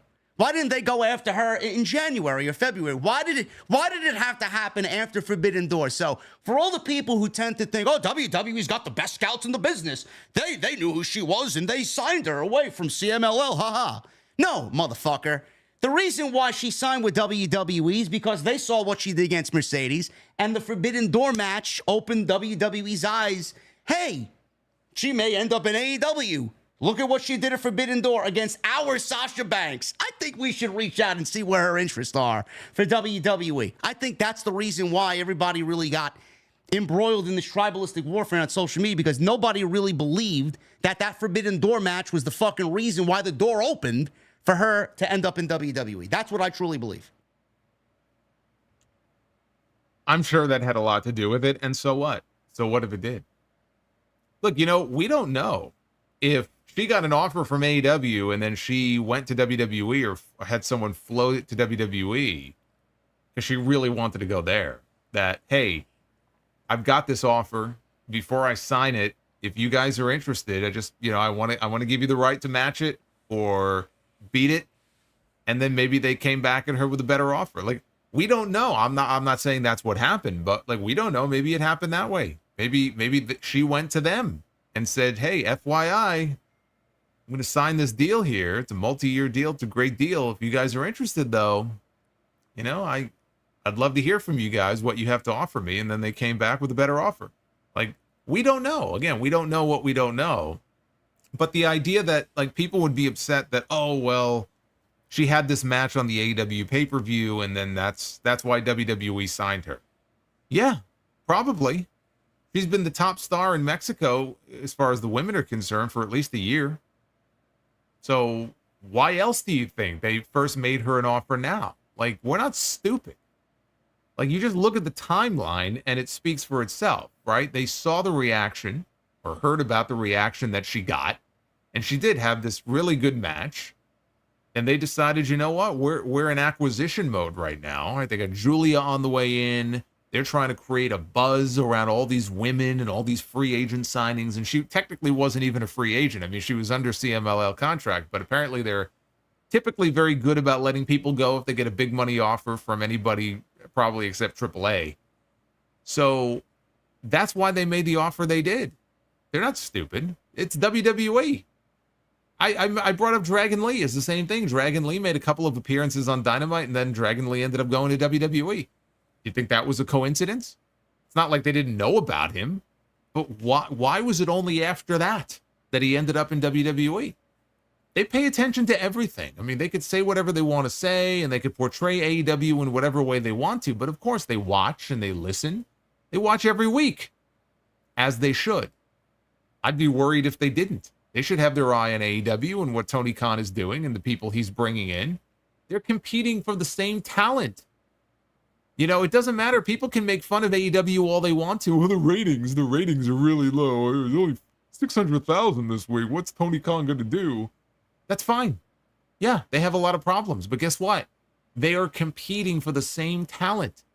So whatever the ratings are and however much more money WWE is making, it doesn't matter. They're in competition with each other because they're drawing from the same talent pool.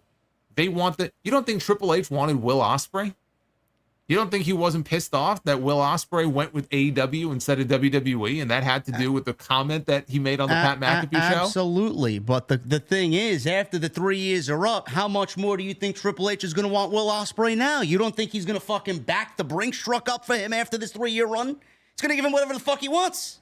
And Of course. he will end up over there because of what he did in AEW. It's just a fact of the matter. Probably, but I mean, people thought that about Kenny Omega and the Young Bucks, and they ended up staying, right? I mean, they ended up signing again with AEW, but they were the founders, so maybe it's a little bit different. I do expect Will Ospreay eventually will be in WWE, just like I expect MJF at some point will be in WWE. There aren't too many people in wrestling who are like the Derek Jeter, who are going to just stay with one, team for most or all of their career, right? It's rare. It happens maybe sometimes, but it doesn't happen that often. So a lot of these people are eventually going to end up working for Paul Levesque and Nick Khan, and they're going to work in WWE. But again, they're competing for the same talent. We know this already. This is not a surprise. And if the AEW fans want to be upset that they featured her on their show 2 weeks ago, and now she's working for the Fed, she's working for the end. I hate that, by the way. It's like, the Fed. If they want to be upset about that, then let them be upset, but don't blame her for it. Blame WWE. That's fine. They got their big boy pants on. Like, they could take the criticism, and sometimes they deserve to take the criticism. But anybody who is like blaming her, that I don't understand. I don't get that. If you're a CMLL fan, I can understand you being very upset, right? Because you watch her every week and you're a big fan of her work, and now she's going over there. Like, that I can understand. But some of the hate or the comments, or like, and there are people out there like, oh, she's dead to me and all that.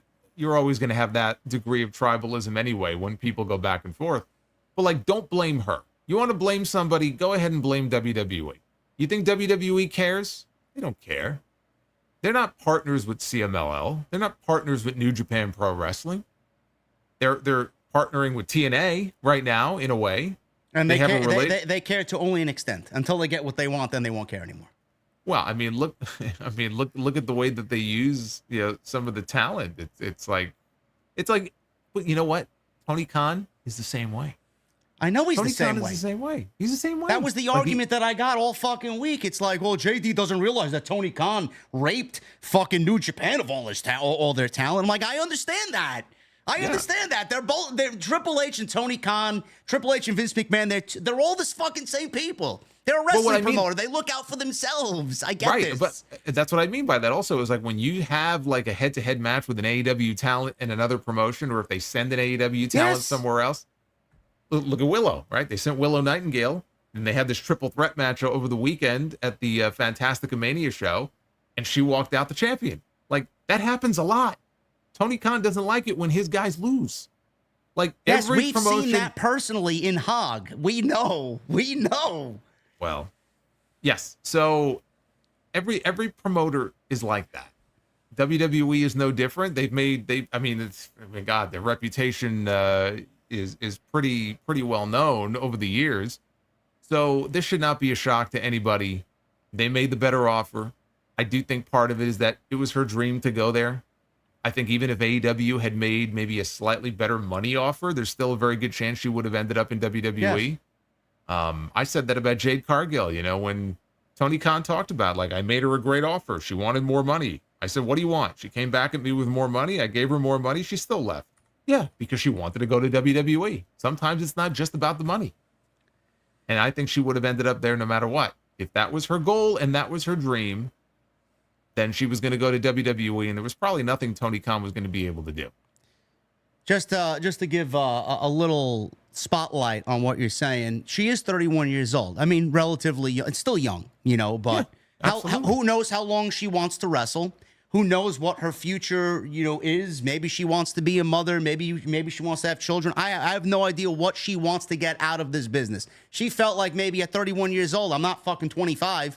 This may be my only shot here. So she's ending up with WWE for the next 3 or 4 years. That may be it for her. Who the fuck knows? We don't really know what her mindset is. But I'm happy. Yeah. I'm happy for her. So yeah, it could be any one of these variables. Again, we don't really know. Yeah.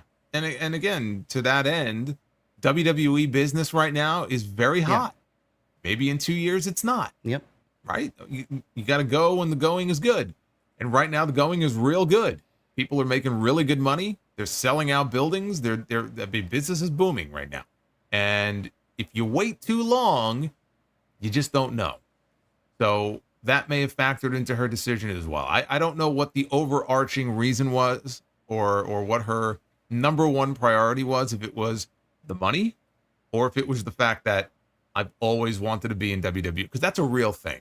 Okay, there's a lot of wrestlers out there who, they either buy into the hype or it's just that they want to work for the biggest company and make the most money. But there's that WWE brass ring that Vince McMahon always loved to talk about.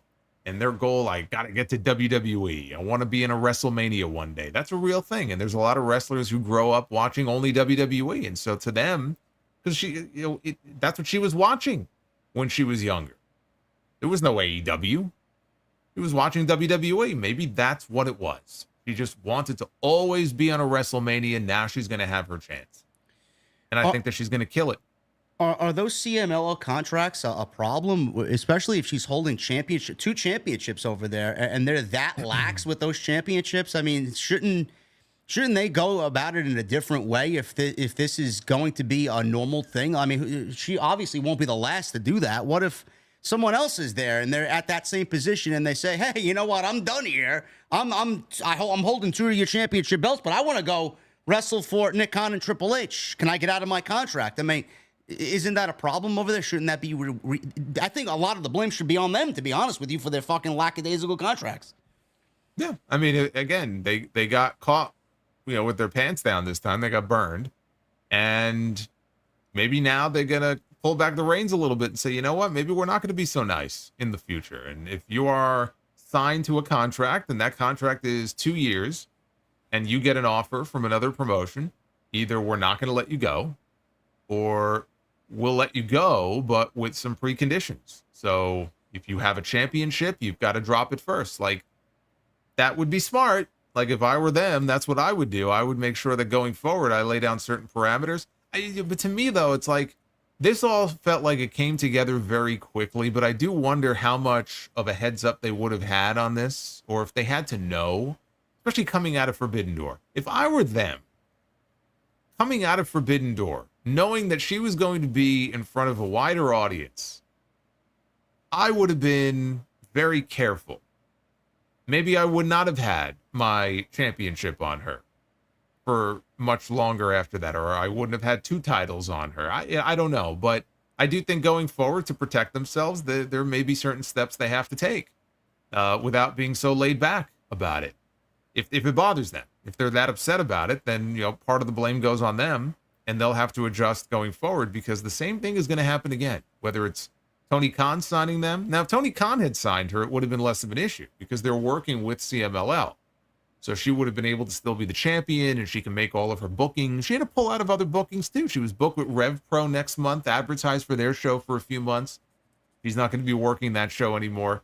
The example I gave when I talked about it was Carl Anderson. When Carl Anderson and Lou Gallows went back to WWE, Carl Anderson was the never open weight champion in New Japan Pro Wrestling. I remember that, yeah. Triple H allowed him to work the Tokyo Dome while he was under contract to WWE, so he could drop the title. I think he dropped it to Tama Tonga, funny enough.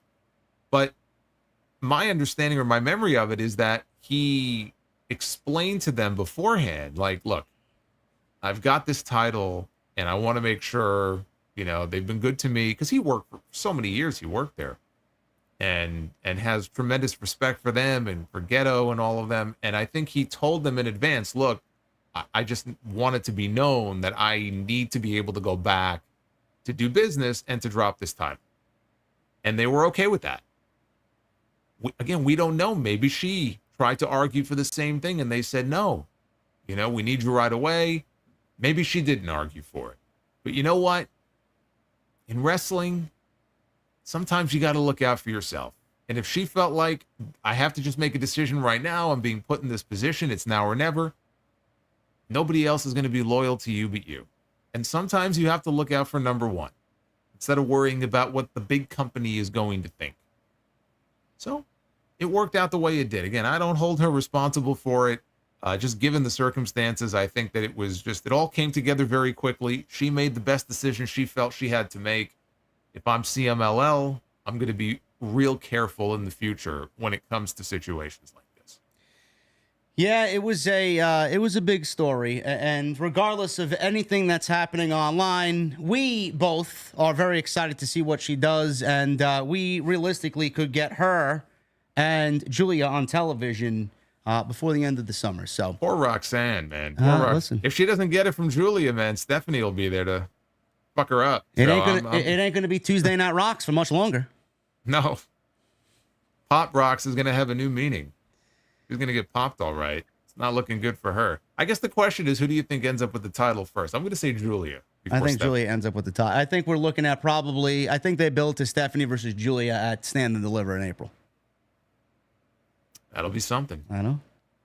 Shit, man. They're going to get us to watch NXT every week again, these motherfuckers. They may have Jordan by then, too. Yeah, they will. Unless she goes right to the main roster. You know, you alluded to earlier about the TNA and WWE deal, the partnership. It seems so one-sided, and I see it. Like, WWE's getting Joe Hendry, the Rascals, Jordan Grace. Who do they get over there? Who do they get over Paxley. there? Fucking got Charlie Dempsey. What the fuck's going on over there? Well, they got Tatum Paxley, and they got did they get Tavian Heights from the No Quarter Catch crew? I know they're sending him to Noah, him and Josh Briggs. But yeah, I mean, they're getting lower level people. They sent AJ Styles to Pro Wrestling Noah, but they couldn't send him to Slammiversary. It's like, come on now. I mean, if ever there was a person from the main roster who would make sense to go back to TNA for one match, and AJ said he'd be open to it. Michael Cole asked him about it. You know, when they went over to, God, what was it? Was it Scotland, I guess? And they had the pre-show press conference. Michael Cole is standing on stage asking AJ Styles about TNA. I'm like, am I living in a simulation? Yeah. Like, what? This is weird. And AJ was like, yeah, I'd love it. I'd love to go back there. So, yeah, so far, I mean, it's still early in the relationship yet, but so far, the talent that they're getting relative to some of the talent they've sent over, it's a little lopsided. But I think we know who's getting the most out of this relationship. TNA, I think they're just happy to be here. Yeah. Right? Like, they just love the fact that they're in bed with WWE. Joe Hendry was in the main event last week of NXT, and he was more over than the actual NXT talent in the match. And he got the win. I saw. And he got the win. Now, I don't know if he's going to get the win this weekend. He could walk out TNA World Heavyweight Champion. I was just about to say, I mean, I don't know who the fuck's listening to this show or who's going to end up listening to this, but if you don't make Joe Hendry the TNA World Champion, I don't know what the fuck we're doing, man. I don't know who's more over than he is. Right now in that company, I mean, again, I'm not watching week to week, but I know in that match they've got, well, Moose, I guess, is the defending champion. You've got Joe Hendry. I think Josh Alexander is in that match. We've called his match. I mean, he's a tremendous talent. I think Eddie Edwards is in that match. Nick Nemeth, I know, is in that match. And, I mean, I think Nick Nemeth, it's safe to say, will likely end up with that title at some point. So, again, it may not be Joe Hendry, but if ever there was a time to put the title on him, how could it not be this weekend with the visibility that he's getting? And then he could take that TNA World title with him the next time he appears in NXT. That show sold over 4,000 tickets in Montreal, man. Sold out for Slammiversary. I don't know when the last time they did something like that or a number like that for a pay-per-view, but listen, they're doing something right. It's working in some way for them. Yeah, I know they had a very strong show. This is right before Scott D'Amore was fired in January, Hard to Kill. I don't remember if they had more than 4,000 for that show. I think they were in Vegas. But yeah, if ever there was a time, I think, to belt him, it would be this weekend, because otherwise I just think that's crazy. So it'd be a big missed opportunity, I think, if they don't do that. Keeping on with the WWE news and keeping with the women's division, WWE re-signed Natalya. This is coming from Sean Ross Sapp of Fightful Select. They confirmed PW Insider's report that Natalya had re-signed with the company last week. The deal was completed in late June, shortly before it expired. Fightful noted that she was not at Raw that week, and they were told that there were already deals in place by then. She had not been at any WWE shows since re-signing. Now, Sapp learned that WWE started talks with Natalya in May, and we're told that Natalya was looking to make sure the outside projects that she was working on lined up with the terms of the new deal. She's been with WWE as part of the main roster for nearly 17 years and obviously holds numerous records within the company, and it is a multi-year contract. This is a great sign. I mean, I don't know why she would want to go anywhere else. I think she has a job for life there. Her husband works there. The only thing that would have been a holdup, Jason, is that Natalya, I know she's kind of stuck in that role that WWE's put her in. We don't know where her mindset was at going into contract talks. She maybe wanted to go over to Japan. She maybe wanted to possibly test herself against other talents that right now we're seeing an influx of just great talents in women's wrestling. And there's like this boom period happening again in women's wrestling. Who knows if she wanted to be a part of that and test herself. That was probably the only holdup. But I think at the end, the decision to stay with WWE was the right one for her. Yeah, send her to Marigold. I'm sure she'd love to work a match over there in Marigold. Yeah. Maybe it'll happen. Again, I think the boat has sailed. I mean, she calls herself the boat, I guess, right? Kind of fits. The boat has sailed on her as like a world champion or being featured in any kind of major way on TV. But there's plenty of ways that she can contribute. You know, she's well liked. She's got her own, gym with TJ where they train people. So there's plenty of things for her to be doing. And I see her down the road as being a coach. I think she wants to wrestle still. So it's not like she's going to be transitioning into that role imminently. But she's a great, veteran for them to hold on to, who can work. She can do stuff behind the scenes. She's been to NXT even in the last few months. She's wrestled in NXT and she's worked with some of the talent down there. She's very pliable in that way, and you can use her in any number of different roles. So I think it's smart for WWE to hold on to her. Yeah, when NXT needs a new coach, I don't know how long Sarah Amado's going to be there in NXT training at the Performance Center, but I could see Natalya taking that spot easily. Oh, yeah. Yeah, absolutely. So she's staying with the company. Great move there by WWE. She's more valuable outside of the ring than she is to me inside the ring. So that's a great thing to see.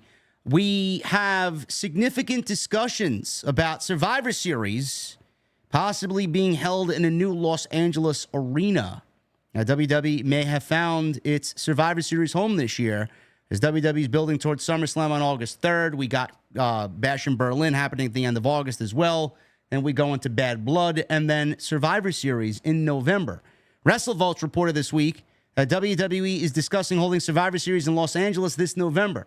The report noted sources saying that WWE has had significant discussions about bringing the 2024 Survivor Series to Los Angeles at the brand new Intuit Dome on Saturday, November 30th. The Intuit Dome, located across the street from SoFi Stadium, will officially open on August 15th for a Bruno Mars concert. Now, I know, Jason, you have vehemently said that you don't see The Rock wrestling at Survivor Series or having any role in Survivor Series. Does this now change your mind about The Rock possibly being at Survivor Series this year?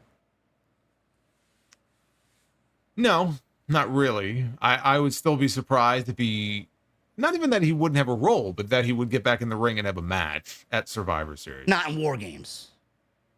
Well, I mean, that's what he would be doing. So that's why I don't think we're going to get it. The only idea, I think I floated this on the show last week, I think, is if they were going to do a Bloodline Civil War, and if Rock, when he comes back, would still initially be on the same side with Roman, then numbers-wise it would match up if you did Rock, Roman, and the Usos against Solo and his crew, and then have Rock turn on Roman. And that would be the only way that I would see that maybe happening, and even then I think it's a stretch that Rock would be wrestling on that show. So my mind really hasn't changed. Going to be interesting to see. I'm looking forward to Survivor Series, especially this year with all the story that we're getting right now. It's going to be a good one. Rob Van Dam. Yes, I know. Odd that there is Rob Van Dam news, but this is an exclusive from SE Scoops. They interviewed RVD, and Rob Van Dam hopes for a one-night stand rematch with John Cena during his retirement tour. So he spoke about this on an upcoming episode of One of a Kind with RVD. RVD was asked his thoughts on John Cena announcing his 2025 retirement tour. RVD is still very active. He's still very good. He looks in incredible shape. We've seen him on a couple of appearances on AEW television. And obviously the one-night stand 2006 match with John Cena, historic, and one of the best shows that WWE's ever produced. He says, I hope they bring me in for a rematch with Cena. That would be super cool. I don't know if they know, But I know I could have that same match. Absolutely. Now, Jason, I know you and I have gone over a list of opponents for John Cena. I know Matt Cardona is also throwing his name into the hat. He'd love to have a match with John Cena next year. But keeping on RVD, is his name a potential on your list of opponents for John Cena next year in 2025? It wasn't until he mentioned it, but I would be down to see that. Yeah. I mean, another name, by the way, Joe Hendry, I think, has been floating the idea that he would love to work with John Cena. Everybody's going to be coming out of the woodwork now. Old opponents or... Well, you know what Moose said? I don't know if you heard the comments from Moose. Moose said that Joe Hendry is the next John Cena, potential to be the next John Cena. That's some high praise there. Well, let's not get carried away now. I know. They both share some musical talents. Okay, I'll give them that. But yeah, let's not get carried away now. But yeah, RVD, I thought you were going to tell me that Moose wanted to wrestle John Cena on his retirement tour. I'll take it. Why not? I don't see it happening. No, but RVD, I'd absolutely be up for this, no doubt about it. Maybe we do it in the same month. Maybe we do it in June, July. Maybe you do it on April 20th. I mean, I don't know, what day of the week is that? 420.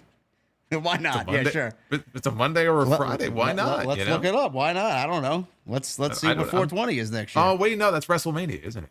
Is it? I think so. Yes, it is. It is. Never mind. Yeah. Okay. Yeah. Well, we're not getting that at WrestleMania. No. That's Easter Sunday, right? Yeah. Wow. 420 is Easter Sunday. Yeah. It's funny. So scratch that date. But yeah, no, I would be down for that. I would love it if they kind of, I don't know, find other people from Cena's past, and it could just be a TV match even. But like, who else that he worked with? Oh my God, Kevin Federline. What's he up to these days? No, thank you. He never got his win back, though. Cena never got his win back over K-Fed. What is he even doing now? Is he even relevant at all? No, he hasn't been relevant in probably fucking 15 years. I have no idea what he's doing, but it just hit me that he never got his win back over Kevin Federline. That's an injustice.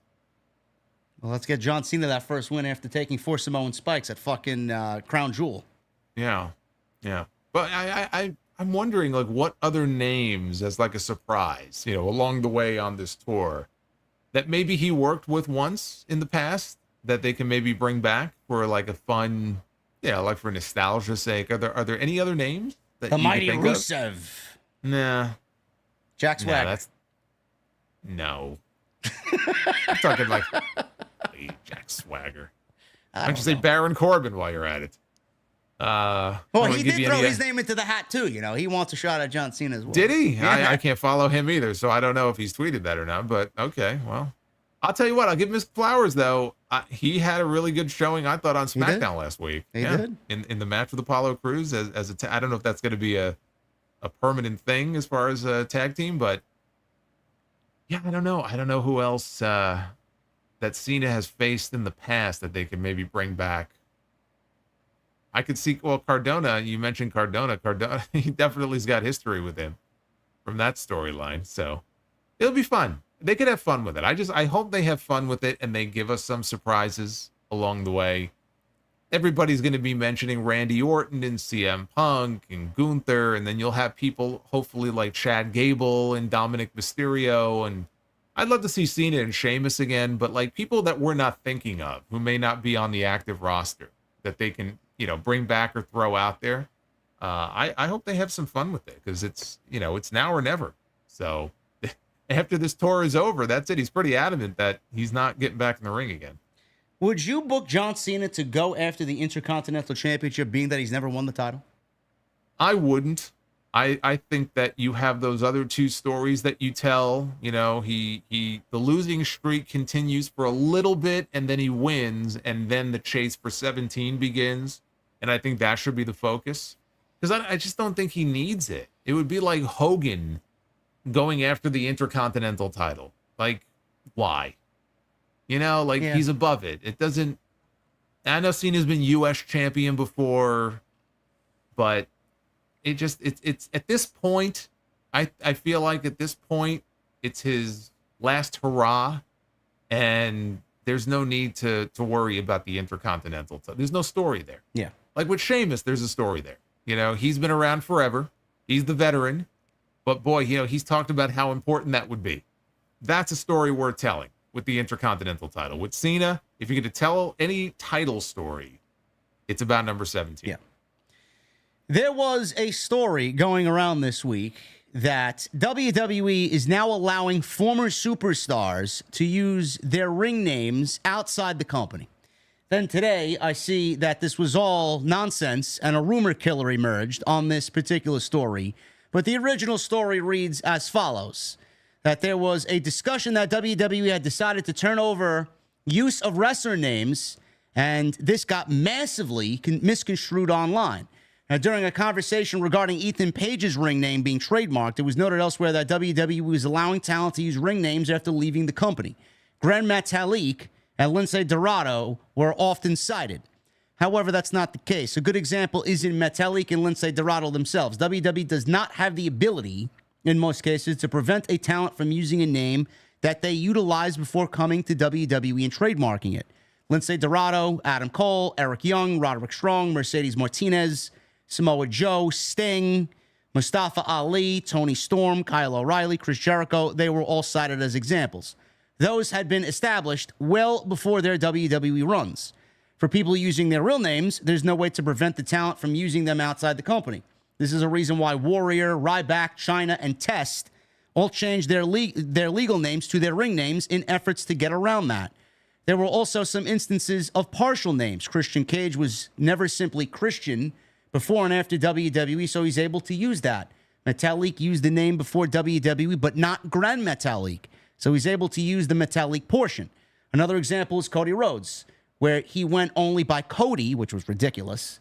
The reason for this was WWE owned Rhodes as it was related to Cody because he was only ever appearing for WWE under that name. Eventually, WWE turned that over to Cody.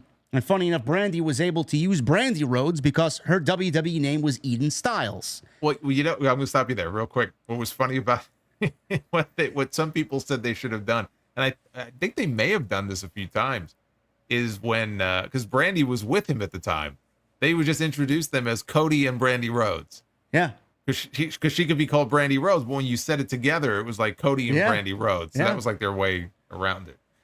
So Fightful reached out to numerous sources in WWE who confirmed all this to them. Years ago, TNA actually did turn over ability to use ring names, which led to EC3 filing a trademark almost immediately and continuing to use that moniker in WWE, NXT, and NWA. So, for example, as things stand right now, Jinder Mahal can't be Jinder Mahal outside WWE. AJ Francis can't use Top Dollar, and so on and so forth. So this is also something, chat, that Jason and I talked about as we were going over the notes during sound check. You know, this was all a nothing burger, and a lot of people really misunderstood what was going on. I don't even know how this became a story. So if you guys are expecting, for example, the best way for me to put this is, if Becky Lynch or Rebecca Quinn right now is a free agent, she's not signed to WWE, she's got no contract to any company. She's not walking into AEW under the name Becky Lynch because WWE owns that trademark of Becky Lynch. So she'll go to AEW if, not happening, she'll be Rebecca Quinn. So, Jason, this was a complete, absolute non-issue, non-story, don't know where it came from, and a lot of people ran with this because clicks, likes, and social media, Elon engagement farming. That's all it was. Yeah, I mean, like I told you, everybody tracks trademarks now. Every time something is trademarked, Chris Jericho, every 6 hours, he trademarked something new. And everybody tracks these things.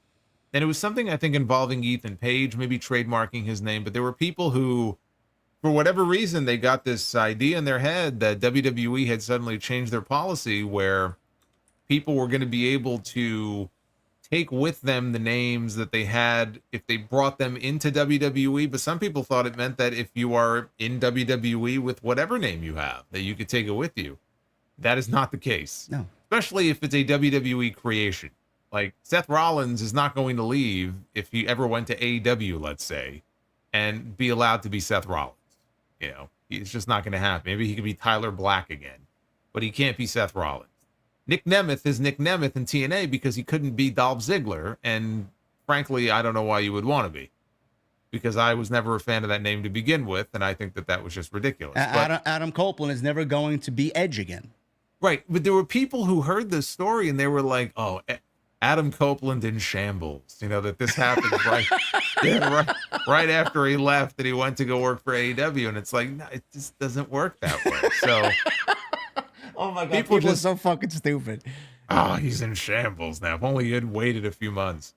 So no, nothing has changed. There are people who, like a Samoa Joe or someone who have used that name prior to WWE. And there was a period of time where they were changing everyone's name. And if you were lucky, maybe you were able to get, like John Cena, he was able to be John Cena. That's his name, right? He got very lucky. Samoa Joe, when he came in, they let him be Samoa Joe. But remember, when Samoa Joe signed, he had a very unique deal. He was actually allowed to still work indies, and he was only doing NXT. He was never supposed to be on the main roster. But he's Samoa Joe. He's fucking great. And of course, he got over, and so he ended up working on the main roster.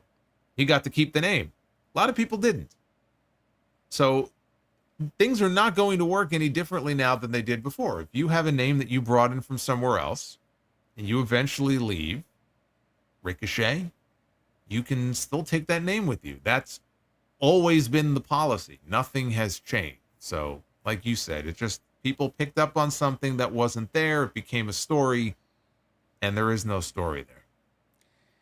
We're going to shift gears over to AEW here. A couple of news and notes on AEW. First of all, Jamie Hayter. We may be looking at the return very soon of one Jamie Hayter, as Fightful has an update on where she's been. There's been a ton of inquiries and requests for updates on Jamie Hayter's status, and for the better part of a year, things were completely silent outside of Hayter's status.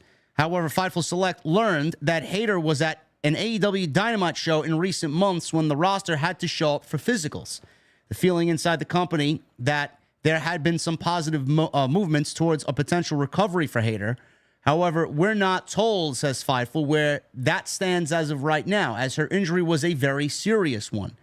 When we asked within AEW, they did say that her appearance, there was mostly positive news towards a possible return, and that they've heard since she's been sidelined, even through numerous talent who are off TV, they had to show up to those physicals as well. AEW talent that we spoke to say that they haven't heard much of anything about Hayter as of late. Her being backstage is not a regular occurrence these days, and talent say they haven't seen her back since and haven't heard general updates on her. Those that we've spoken to said she's been keeping to herself and focusing on recovering. Hayter's been battling her injuries for well over a month before dropping the AEW Women's title at Double or Nothing and had to get cleared ahead of that show in 2023. Fightful had reached out to Jamie Hayter to confirm the information directly, but they did not hear back. The last thing that they said was that there have been pitches made to involve Hayter in creative for a possible return. Thus far, those that they've spoken to close to her and AEW are confident that a return is in the works. So we don't know when that will be, but getting her back is also going to be a major deal because after she was aligned with Britt Baker, Jason, and she just became her own woman, and she just ascended the heights of that women's division at the time. Everybody really took to her. She was becoming her own superstar, and all of a sudden we were without her, and we are now without her, going on almost 2 years. So to get her back, I feel like it would be almost, it wouldn't be in the same realm, but it would be similar to WWE getting Rhea Ripley back, and that is adding Jamie Hayter to an already, like you mentioned, an impressive women's division with, you know, all the talent that they have stockpiled over there. Where do you see her fitting? Because I feel like it's easy to align her back with Britt, or you just have her come back. And I feel like with Jesse and I talking about it on Wednesday, where do we go with Mariah potentially winning the women's championship from Tony at All In? Do we see Jamie Hayter and Mariah May post All In? Where do you think she fits in there? I think she should fit into the women's world title scene because the last time we saw her, she was the women's world champion. So if she's going to come back, it's like MJF coming back. Like, why would he not want to go after the title that he feels was taken from him? And yet that's not what he did. He came back and he wasn't even in the Owen Hart tournament. So I think it would make sense for her to want to go back after the world title. They might make her, you know, work her way back up the ranks. But you have two titles now. I mean, she's been gone for so long. They have a TBS title when she got hurt, right? TBS title was Yes. already Yes. in existence. Okay. So, look, as long as they have her going after a title, then I think that's fine. But the women's world title is the one that would make sense for me. Her being, let's say, and I don't know when she's going to come back. Hopefully it's soon. Her being Mariah, let's say Mariah wins the title. Her being Mariah's first opponent, I don't know about that because, you know, Mariah needs to have a nice run with the championship. And so I don't know about her first feud. But to build to an eventual Jamie Hayter Mariah May match, I think would be a great idea. That's what I would work towards. Yeah. But I wouldn't do it right away. I would ease her into it. I would let her, you know, run through some other people in the division first. I don't think she needs to have this partnership with Britt in the same way where, you know, they're kind of attached at the hip. I think they could still be friends, but also do their own thing. They don't have to turn on each other or anything like that. But I want to see her wrestle everybody. I want to see her with Mariah May. I want to see her in there with Mercedes. I want to see her in there with Chris Statlander. I want to see her in there with all of these people. And it's just been so long, and we don't even know what the injury is. It's just very secretive. And maybe she wants it that way. But I just wish we had some kind of information about exactly what's been going on, because she's been sorely missed in that division. I mean, she was really getting over in a major way and was... For me, she was the highlight of that division. And then one day it was just, she was gone. And I thought maybe it was a shoulder injury, and now it sounds like it might have been a lot more serious than that. So hopefully we get her back. I would love for her to make a surprise appearance at Wembley. At least just to get that moment where they hit her music and she gets that big pop and she gets to come out. And maybe she can come out with Britt even, you know, maybe they could work that in there somehow. Maybe they do have her and Mercedes do something. Maybe she comes out at the end of their match. You know, Mercedes is beating up Britt. They hit the music, and here comes Jamie to make the save. Imagine the reaction that would get over there. It'd be fantastic. I just don't know where she is in her progress. But I hope that they can get her on that Wembley show as a surprise. I think it would be tremendous. I mean, just to keep the Mercedes and Britt feud going, maybe they pair Jamie with Britt and go back on the idea that you brought up a couple of weeks back and pair Mercedes up with Camille, who also has no creative right now, and we get some nice action between all four of those ladies. I think that would be a nice transition from All In if they want to go that route. Yeah, I think that would be great. You get Camille in the ring with Jamie Hayter, either in a tag or in one-on-one, would be fantastic. Yeah. Be better than what they're doing with her now, which is nothing. Yeah, they got maybe vignettes ready for her to go, but we're not sure yet. Oh, okay, great. Yeah, well, they must be stuck, or they must be stuck in the machine. They hit the play button and it's not working, because I heard that she was under contract since the beginning of the year. Yeah. Which, if that's the case, then I don't know what's going on. I really don't. I'm at a total loss, and nobody says anything. Nobody talks. Tony Khan just gives these platitudes for his answers, and never really gives you a straight answer about anything. So I have no idea. He likes pissing money away. That's what he likes to do. I guess so. I mean, if he really has her under contract and is doing nothing with her, maybe it's charity. I don't know. Hey, good for them, man. Hey, get in on that. Get in on that. I mean, there are people who think that you and I are collecting paychecks from Tony Khan. Oh, yeah. And Paul Levesque, too, man. And Paul Levesque. I don't know how we're pulling this off, but man, we got the best deal going, man. We're getting it from that end and this end. I'm going to have a conversation with Billy next week. I'm waiting to buy that seaside condo in Greece somewhere. You know? Some of that sweet NWA money. Well, I would love it. You know who's not getting any AEW money anymore? Ric Flair. He's gone. Ric Flair hasn't appeared on AEW television since Sting's retirement tour and isn't factored into any creative plans, says Fightful and Sean Ross Sapp. Flair was featured on AEW TV a number of times during Sting's retirement in March, including taking a super kick from the Young Bucks at Revolution. However, he's not been featured on AEW TV since then, and Fightful has learned that he has not been brought up in quite some time. In addition, they were told that the partnership between AEW and Woo Energy has effectively been ended.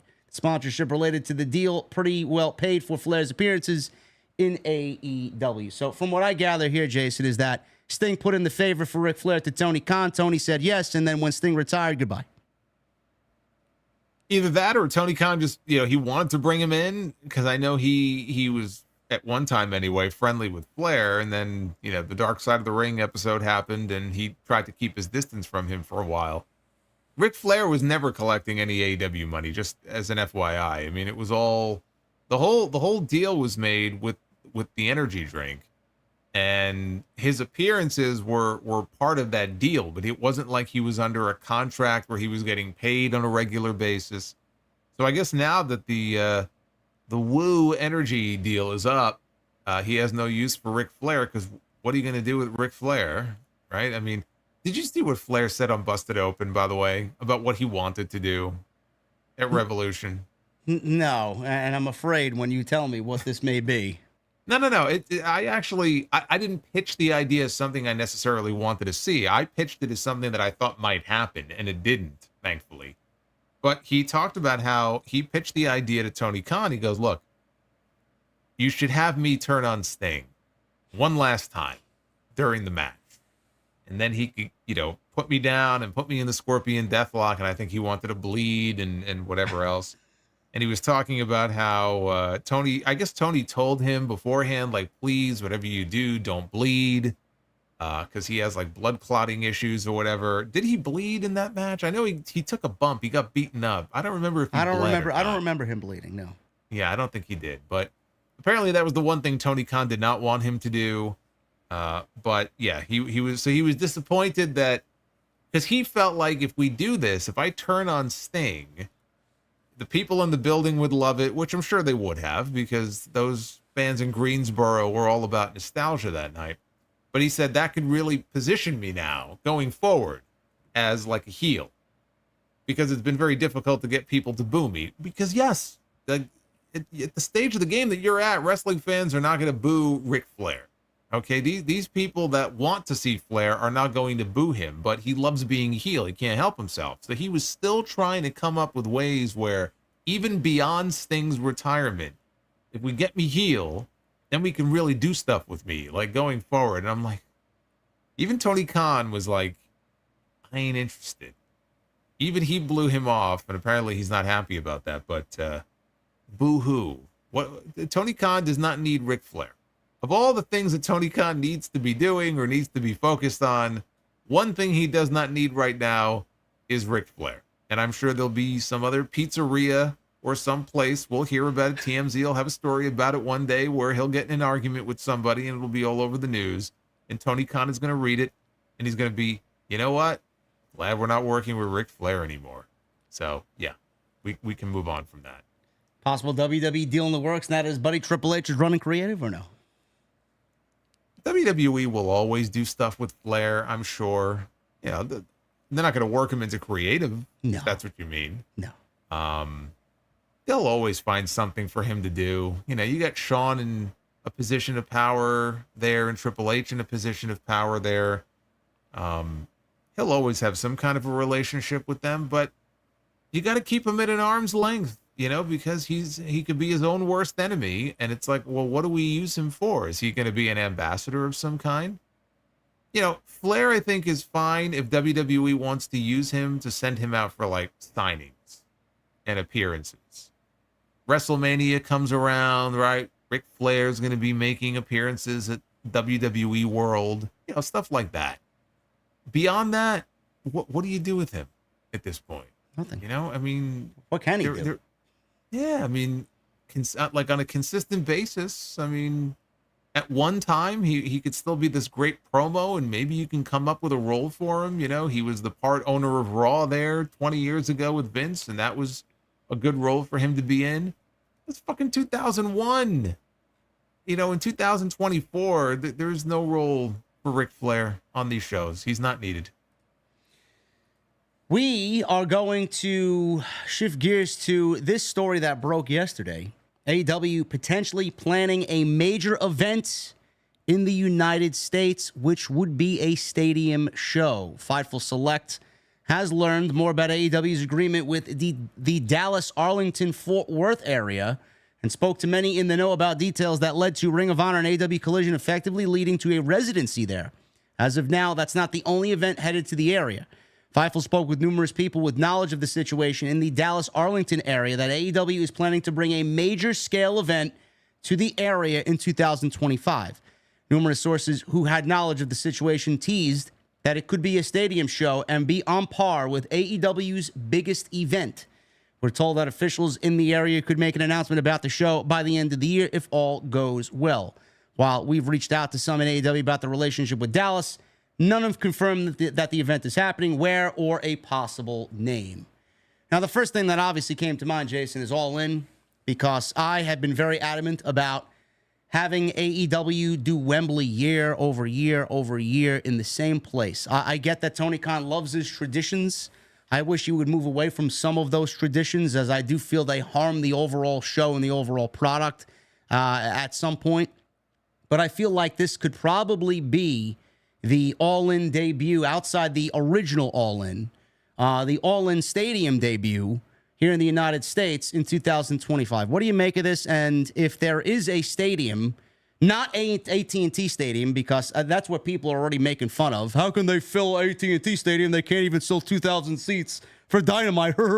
I get it. But if it's All In, do you know any other place outside AT&T Stadium that this could be a potential home for? Yeah, I mean, they could run Globe Life Stadium, which is where the Texas Rangers play. It's a retractable roof stadium. It's smaller than Jerry World. It's not quite that big. I want to say for baseball games, they could fit around 40,000 in there. So I think something like that would be doable. You know, and there's a few other stadiums as well. I don't know all the names of them, but Globe Life is the one that I was thinking of. And I do think with the right card and the right promotion for it, I think something like that could be feasible. You know, even though they're struggling to fill buildings here in this country, you know, don't underestimate the power of like a big stadium show. And if you're coming to a market for the first time for a big stadium show, it could be like a big happening. That's how they got 80,000 people in Wembley, which I didn't think they were going to do. I thought they would do 50 or 60 at best, and they put about 80. So if they're going to come to Texas for their first really big show, I don't think they've ever had a pay-per-view in Texas. So there is, I think, the potential for them to, and I'm not even saying they'll sell out Globe Life and put 40,000 people in Globe Life Stadium, but even if they came close to that, I think they could probably fill that stadium up pretty decently with a strong card, building around the fact that, hey, everything's bigger in Texas and it's our first time with a big show here. So yeah, you come up with 2 or 3 really big matches on that card. I think they could do it.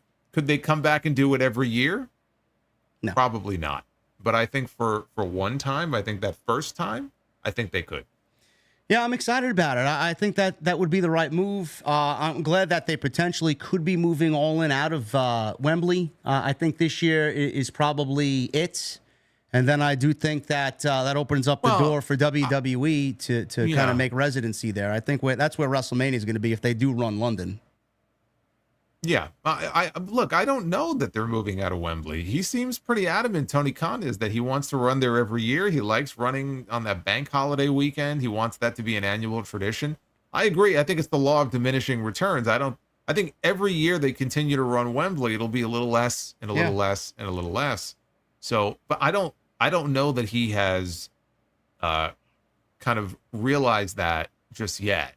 So I think I would bank on that he hasn't. Right. So I wouldn't be so sure that they're going to move All In out of Wembley just yet. Who says that the stadium show has to be All In? You know, he may want to keep that as a Wembley specialty and then maybe move. I mean, Double or Nothing, I guess he likes having that in Vegas. Maybe Revolution. Yeah, maybe a show like Revolution could end up in a stadium. So, I mean, it would be insane to do All In a stadium like Wembley and then All Out in a stadium here in this. I mean, that would be crazy. 2 weeks later. Yeah, right. I mean, WWE could probably pull it off with their business being what it is right now, but that would be just ridiculous to even attempt that. Well, that's another thing they need to do as well. They need to, in my opinion, I feel like they need to move Double or Nothing out of Vegas. Honestly, I feel like whatever other casino-based city, maybe Atlantic City, I don't know. I mean, it would be easy for us if we go right down there. But I mean, something along those lines. I feel like getting out of Vegas would probably be best for Double or Nothing, in my honest opinion. Well, why? I mean, they had 10,000 people, I think, in the arena this year. I think they did. Once the total, I think with walk up and everything. 10. I think they did less than 10. Let me see. I don't know about that. I think it was around 10. I feel like it was a lot less than last year, though. That's the problem. Well, yeah, it was less than last year, but I thought they hit double digits when all was said. 9,000. 9,100 according to sources here. All right. So do you think they're going to do better than 9,100 in Atlantic City? Depends on where they run. I don't know. They could run the Boardwalk Hall. No, I mean, I think Vegas fits the theme of the show best, I think. So unless they completely crap the bed and, there's a Double or Nothing show that they run where they can't even get 5,000 or 6,000 people, then I would say, okay, maybe it's time to move out of Vegas. But if they want to run one big Vegas show every year and they do it, and again, they have the T-Mobile, they have the MGM Grand, which I think is where they ran it. That was where the original was at the MGM Grand. Yep.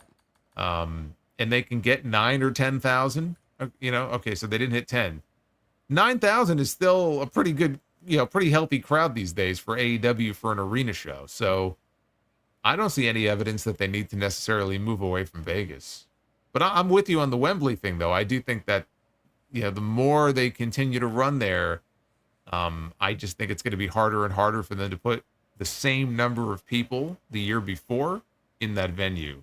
And that just looks bad.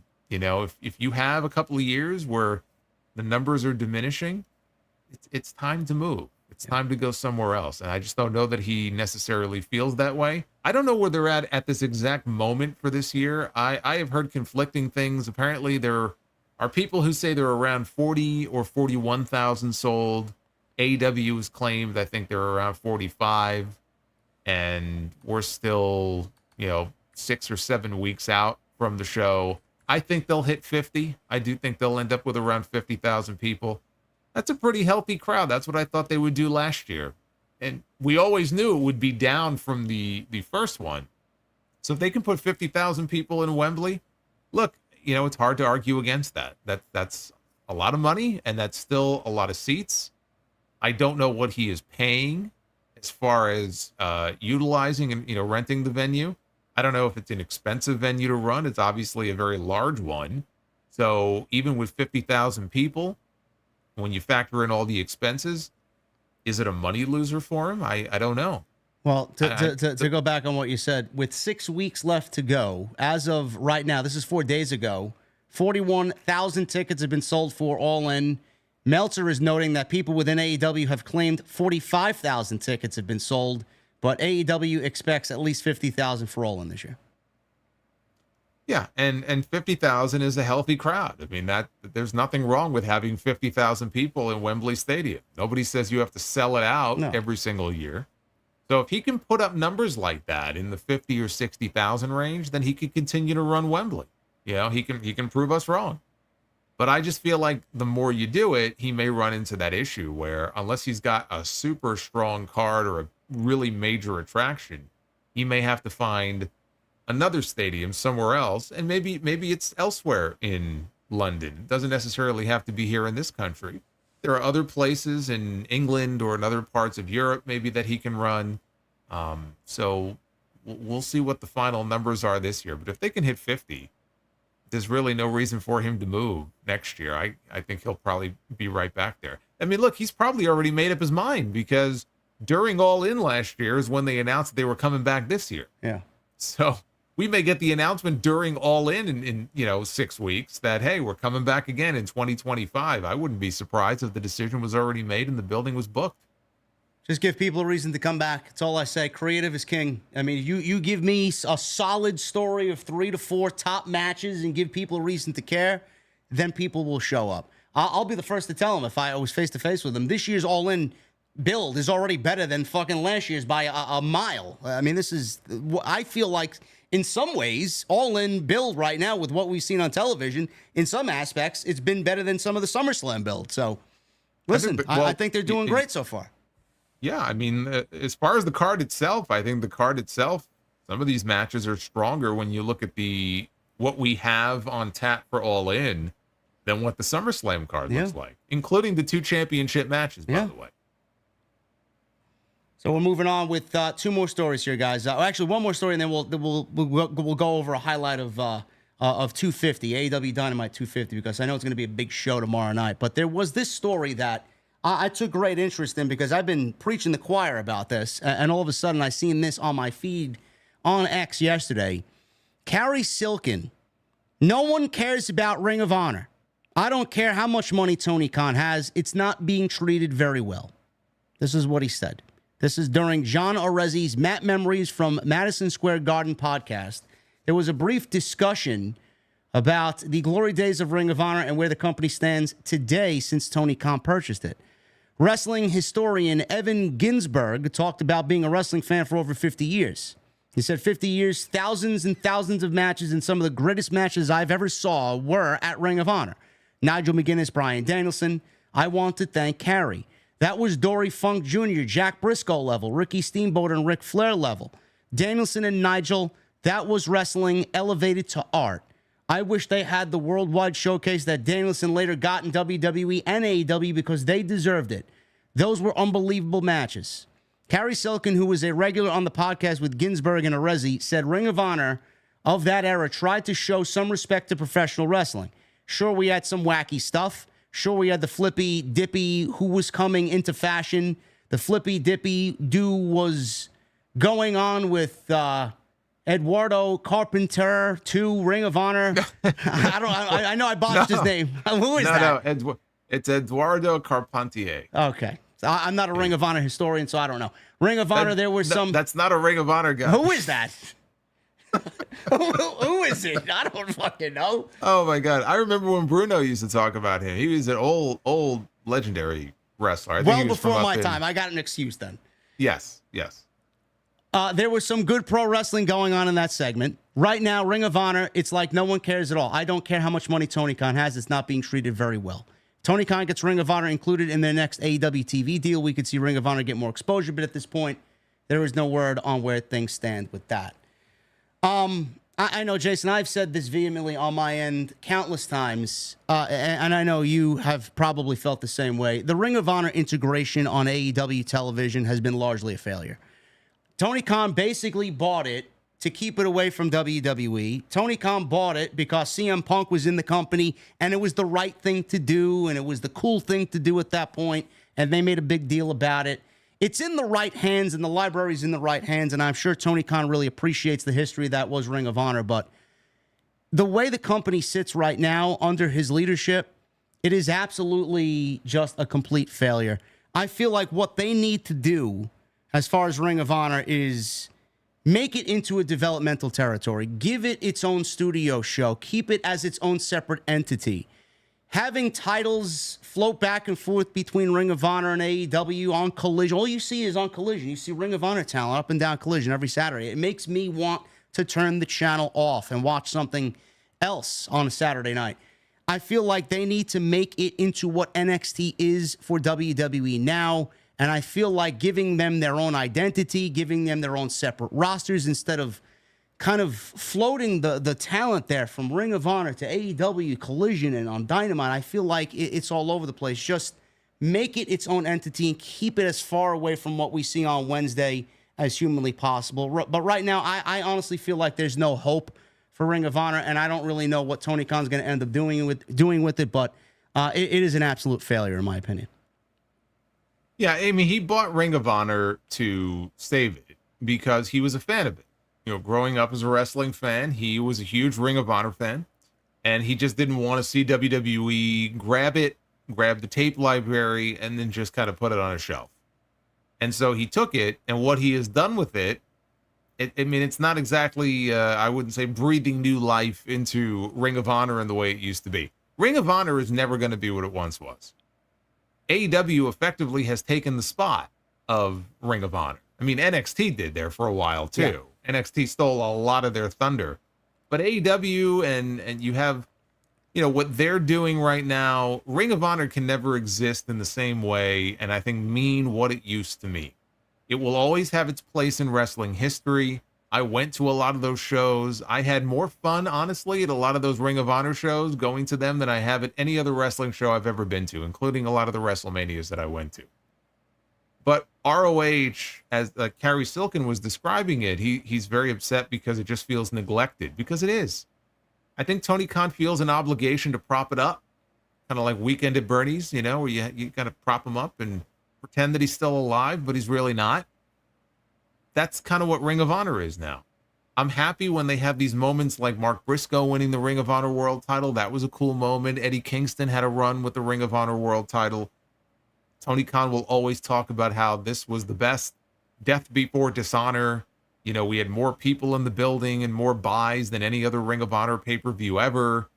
So he's always mentioning these milestones, you know, because Ring of Honor was never a huge company.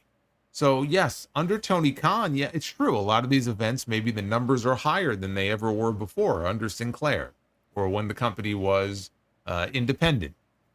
That doesn't mean that Ring of Honor, though, is succeeding or that Ring of Honor is thriving.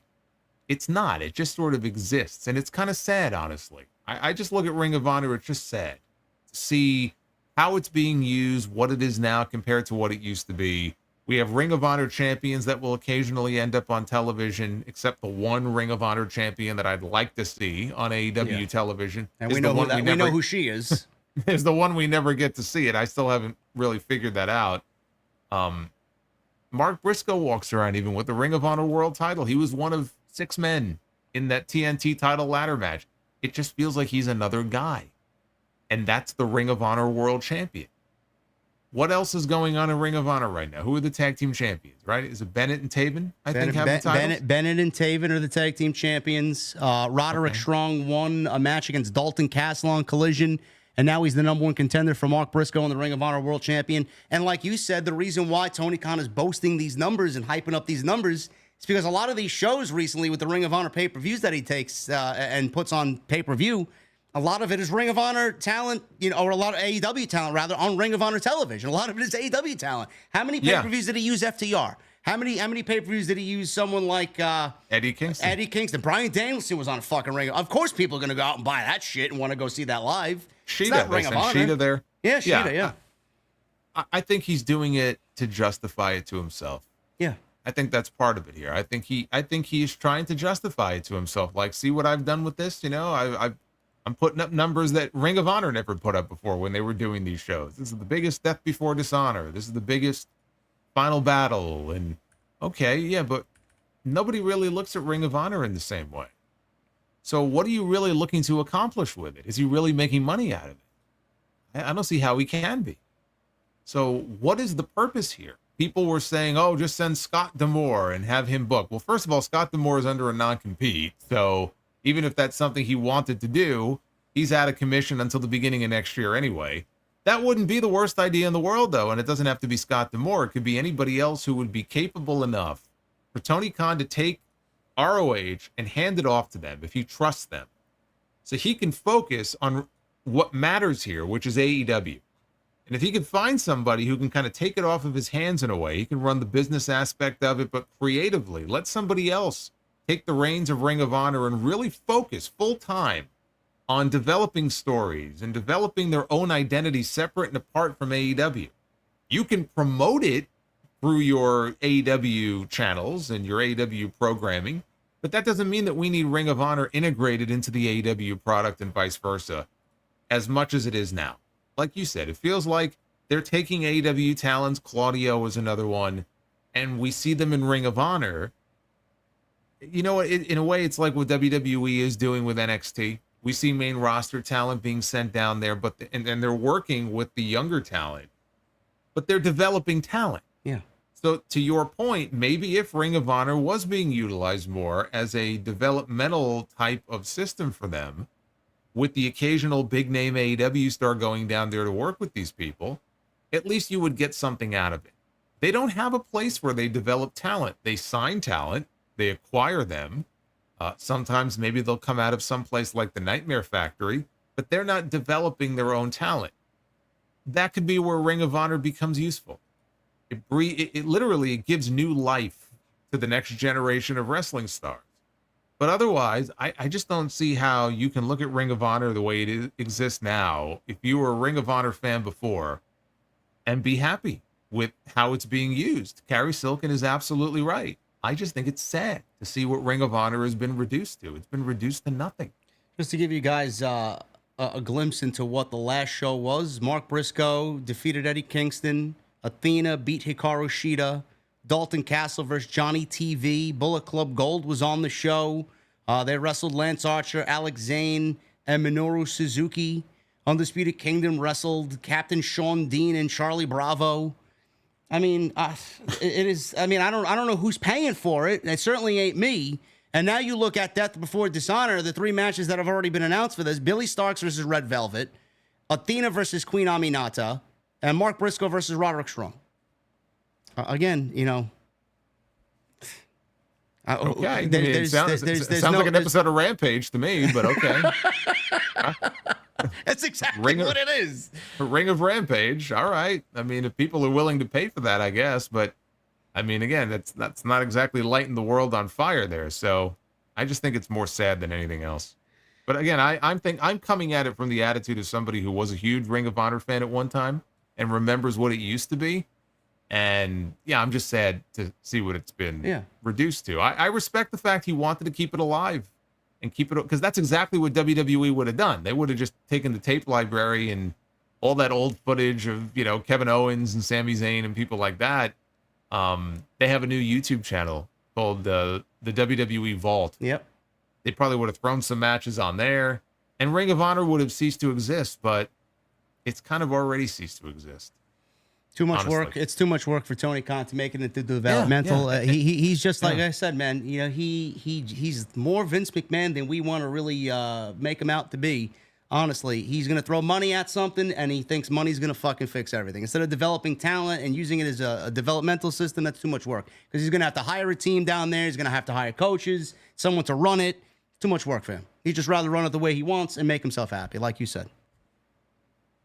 It would be an expense. It would have to be something that he would be willing and able to invest in. Maybe, depending on how great of a deal he gets, because every week he's telling us that there's great conversations going on and he's expecting a great media rights deal with Warner Brothers Discovery. Depending on how big of a deal it is, maybe he'll have a little bit of extra income. I don't know that that's the sort of thing he wants to, you know, invest it in, though. Because it's a huge undertaking. It took WWE years, you know, to build the Performance Center and develop it to a point where they're actually producing talent now. You know how many years went by, and you can count on one hand and probably still have fingers left over how many real stars they created. Now they're starting to, you know, it's finally bearing fruit. But when did the PC open? 2013? Right? It's been over, it's taken a decade for them to get to this point. So he would have to look at it as a real long-term investment. I don't even know if that's how he wants Ring of Honor to be used. He may have this idea in his head of, like, you know, we can make Ring of Honor, you know, great again and make it what it used to be, but it's not, and it's not going to be unless he was to outsource it to someone else creatively and hand over the reins, because he's got a lot on his plate as it is. I don't know who that person would be. And frankly, I just don't know that he wants to do that. I get the sense he likes having the control over it. He wants to have that control. It's just not, I just don't think it's sustainable. Speaking of Warner Brothers, did you see the news about Warner Brothers Discovery laying off nearly 1,000 employees and cutting max staffers in single digits? Says Variety. I did. But remember, this is a company that has billions and billions of dollars in debt. So that really shouldn't surprise too many people. And lastly, guys, we'll go over episode 250 of AEW Dynamite. They are loading the show up with pay-per-view level quality. Outside Little Rock, Arkansas, with the full capacity of 2,300 people for MJF and Will Ospreay opening the show tomorrow night. That's so much better than 50,000 people at Wembley Stadium. I mean, this is what people are complaining about on social media. But listen, I'm going to let it play out. I think what we've got in the last 2 weeks have been tremendous television. I'm going to see them tomorrow night play things out going into All In. So I'm assuming that we are going to get some major story implications coming out of tomorrow's show. But well, you know, we're going to get probably at Wembley. We're going to get Pac and we're going to get Ospreay. Yeah, that's going to be. I was of the belief. And I said this to Jesse, no, we're getting MJF and Will Ospreay at All In. And he's like, no, we're not, man. We're getting Danny Garcia versus MJF. Watch. I'm like, nope, we're getting MJF and Will Ospreay. And now, going into tomorrow, I think we get Danny Garcia coming back, getting some sort of revenge on MJF, and this leads to MJF and Danny Garcia at All In, Jason. I'm sure you're thinking the same thing now. It looks that way. Yeah. It looks that way. And that's a huge spot for Garcia. But, man, for MJF, it's going to take some convincing for me between now and then to convince me that that's the best use of MJF on a big show like that. But if Tony Khan wants to try to create a bona fide new star in Daniel Garcia, then I guess this is certainly one way to do it. I don't know if it'll work, but if they're, pun intended, if they're all in on Daniel Garcia, then I guess we'll find out. And if there's anybody to convince us, MJF is the right guy. Nobody will do a better job than him. If his singular goal here is to try to make Daniel Garcia, because I think they're friends, if his goal here is to try to really make this guy, well, I mean, like you said, I can't think of too many other people who would be in the position to do that but him. So we'll see. But I still, though, first time ever match like this, I made the comment on my show. I said, we're talking about the John Cena retirement tour. Doesn't it kind of feel like Will Ospreay is on a retirement tour the way Tony Khan, he's already beaten Bryan Danielson. We already got him against Swerve. Now we're going to get him against MJF. It's like he's blowing through all the big matches with Ospreay. He's not going to have any left next year. It's funny. I was going to ask you what your initial thought was. A lot of people expected me to shit all over this because this is right in my wheelhouse of things that I can't stand. But I said it's MJF and Will Ospreay, and we know this is probably going to lead to something. It's not some troll job that they are doing this tomorrow night, and it's not some bullshit that Tony Khan's going to put on TV and then kind of rescind. So it is happening tomorrow night. But normally I would shit all over this, and I know something's going to happen that's going to lead to another major storyline development. And I said, Jason, on Wednesday last week that I am sure this is not the only time MJF and Will Ospreay will be in the ring wrestling each other. So instead of immediately jumping to, oh my God, I fucking hate this, that why would they do this not at Wembley, and why are they doing this in front of 2,000 people on Dynamite? I'm gonna let it play out. I'm gonna give it the opportunity to get to where it needs to go, because I feel like, how could you shit on this no matter where it is? This is going to be a tremendous match. And commercials involved, yes, but I feel like the work itself is going to be a tremendous piece of business. But on the flip side, a lot of people are like, oh, ratings don't matter. The AEW leaders, ratings don't matter. Ratings don't matter. They absolutely fucking matter, because in the midst of right now, which is crunch time for them, why the fuck do you think Tony Khan is loading this show up? That's my whole deal with the AEW fan base. Obviously, ratings matter. Otherwise, he wouldn't be doing this and then Swerve and Okada on the same show.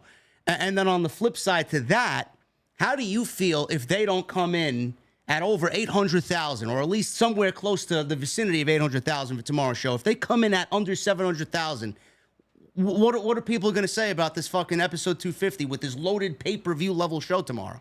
It's going to be a fucking failure. Yeah, that's exactly what they're going to say. And I'm not expecting them to get 800,000. I think I would actually be surprised if they do. I think that they've settled into that range that they're going to be in. Think about this. I looked it up. The last time they even touched 800,000 was when they brought CM Punk back in the form of that Brawl-In footage. That was back in April. Then they got, it was around 8 for that show. So you figure for something like that, that's probably going to be their peak at this point. And I don't think they're even going to get that high. But there is a reason why he's doing this. It's because it's, like you said, crunch time. They're in the home stretch here with whatever deal they hope to make with Warner Brothers Discovery. Not only are we getting a loaded show tomorrow night, and we have Swerve and Okada is another first-time one-on-one match they're doing on the show tomorrow, but we got Blood and Guts next week. So we've got back-to-back big shows, and it is funny to me when you hear people saying that ratings don't matter. They're looked at differently. They're not looked at the same way. They don't necessarily mean exactly what they may have meant 25 years ago when all the wrestling fans and the promoters were scrutinizing the Monday night numbers on Tuesday mornings. Times have changed, but to imply that ratings don't matter, you're just not paying attention. You're burying your head in the sand, or up your own ass, I guess. I don't know. But Tony Khan himself has outright said the metric that matters most to him are those numbers, because he realizes how important this deal is. He knows what his budget is. He knows how much money they need to stay competitive for free agents and keep signing talent. That's why this deal is so important to this company. This deal will dictate the future of AEW. I mean, this is not hyperbole. Like, that's how important this deal is.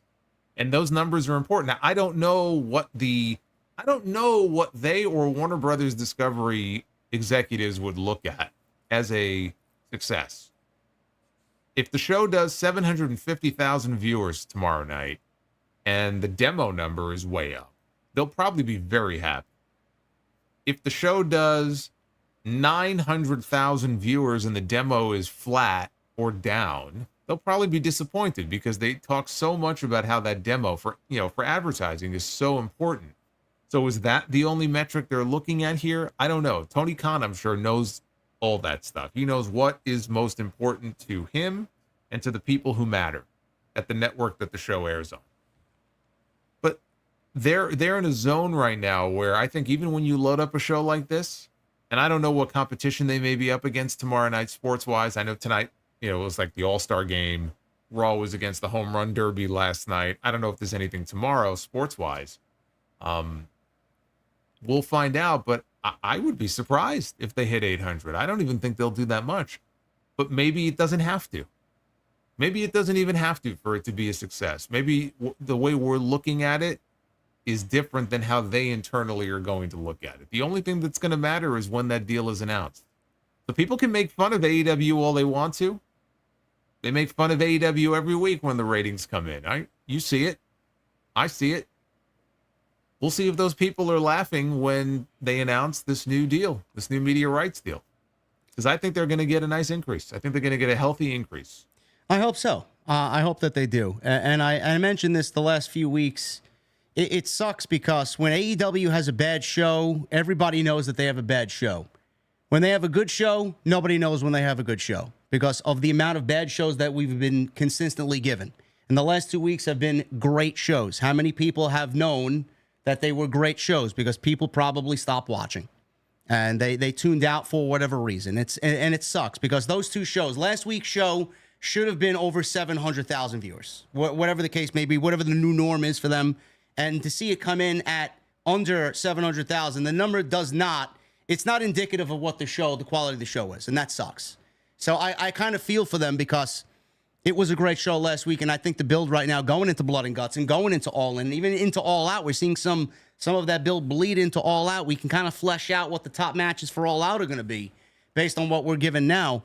It sucks because I feel like now they've kind of turned the gas on and they're just full steam ahead to All In, and it's nobody's seeing it. Nobody gives a shit. So I kind of feel bad for them. And Swerve and Okada, it's a great match. But my question with this one is, yes, it does tie into Blood and Guts because Swerve is leading Team AEW and Okada's on the Elite.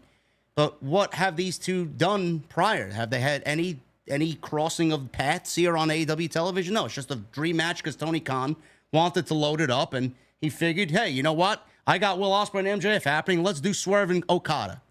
That's all the reason is for this match taking place. There's no rhyme or reason why it's happening. Well, I mean, the reason it's happening is because, Swerve is leading Team AEW in Blood and Guts, and Okada is going to be on the opposing side.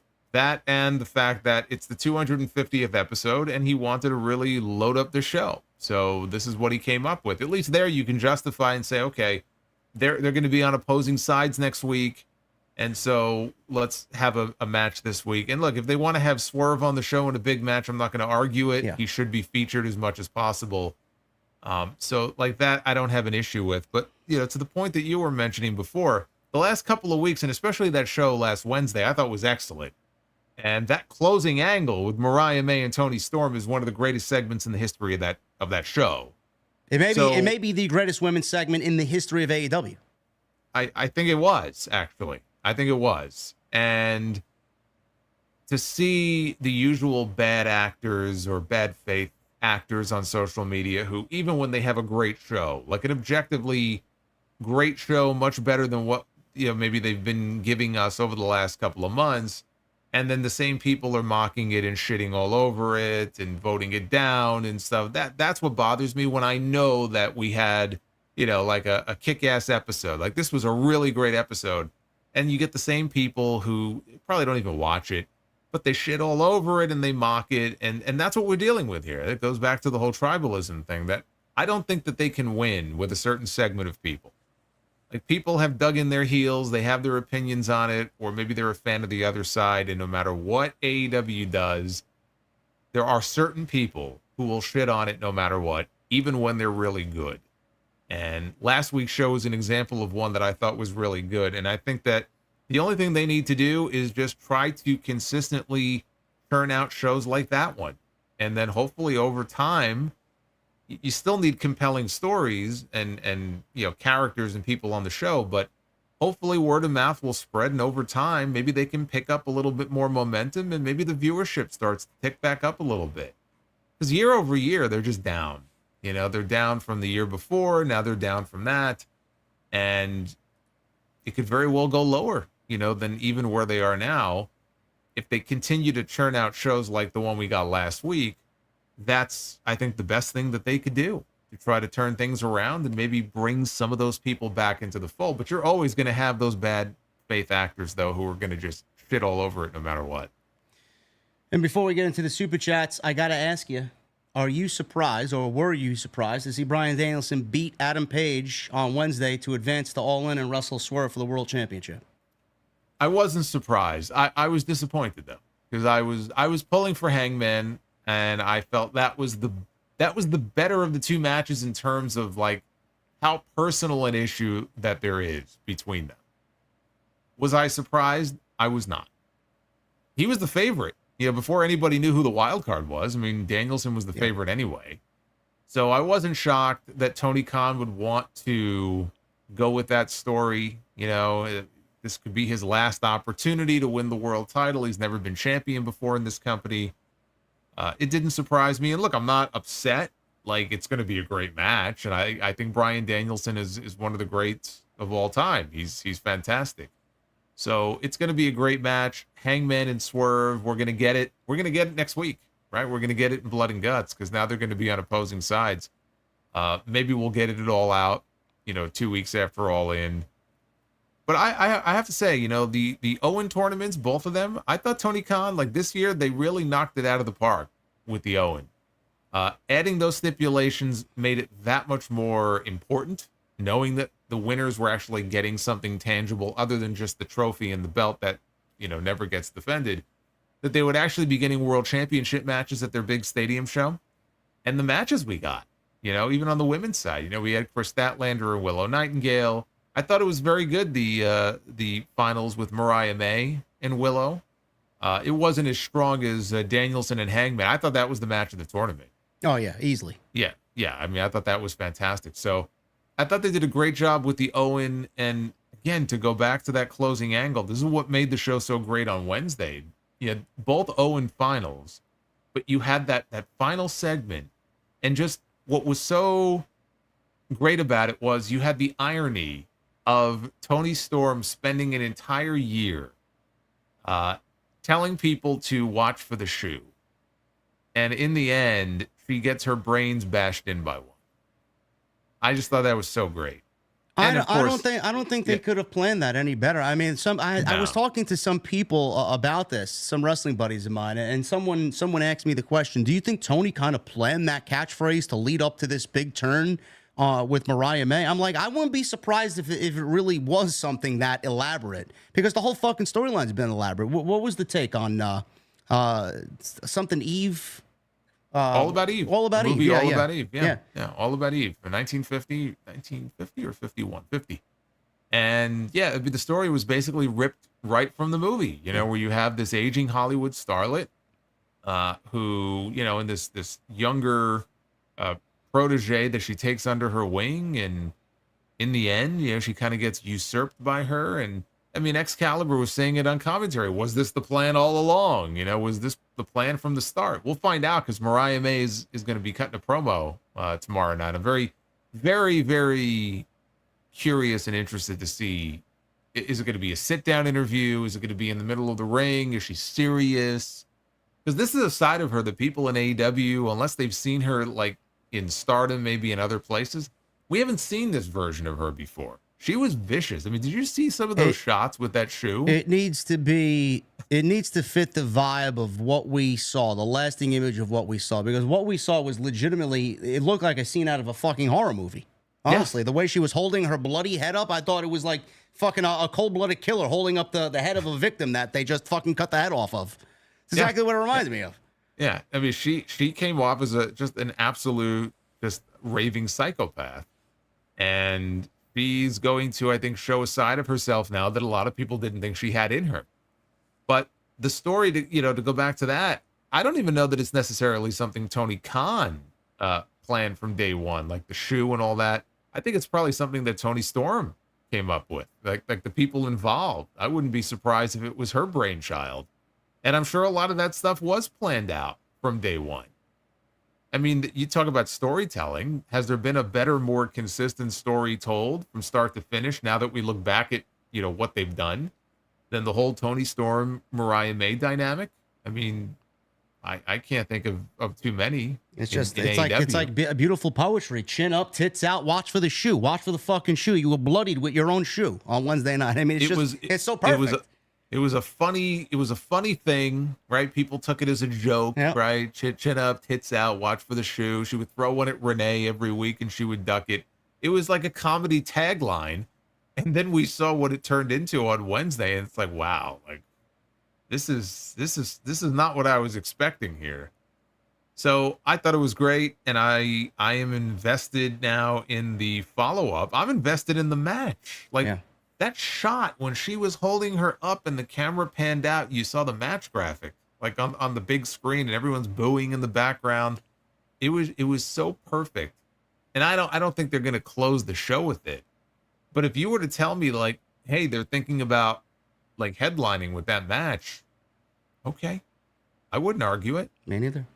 Because the buildup has been that good, and I think in that stadium in the UK, it's going to get a great reaction. I think that Mariah May will certainly have her fans, given that she's from there.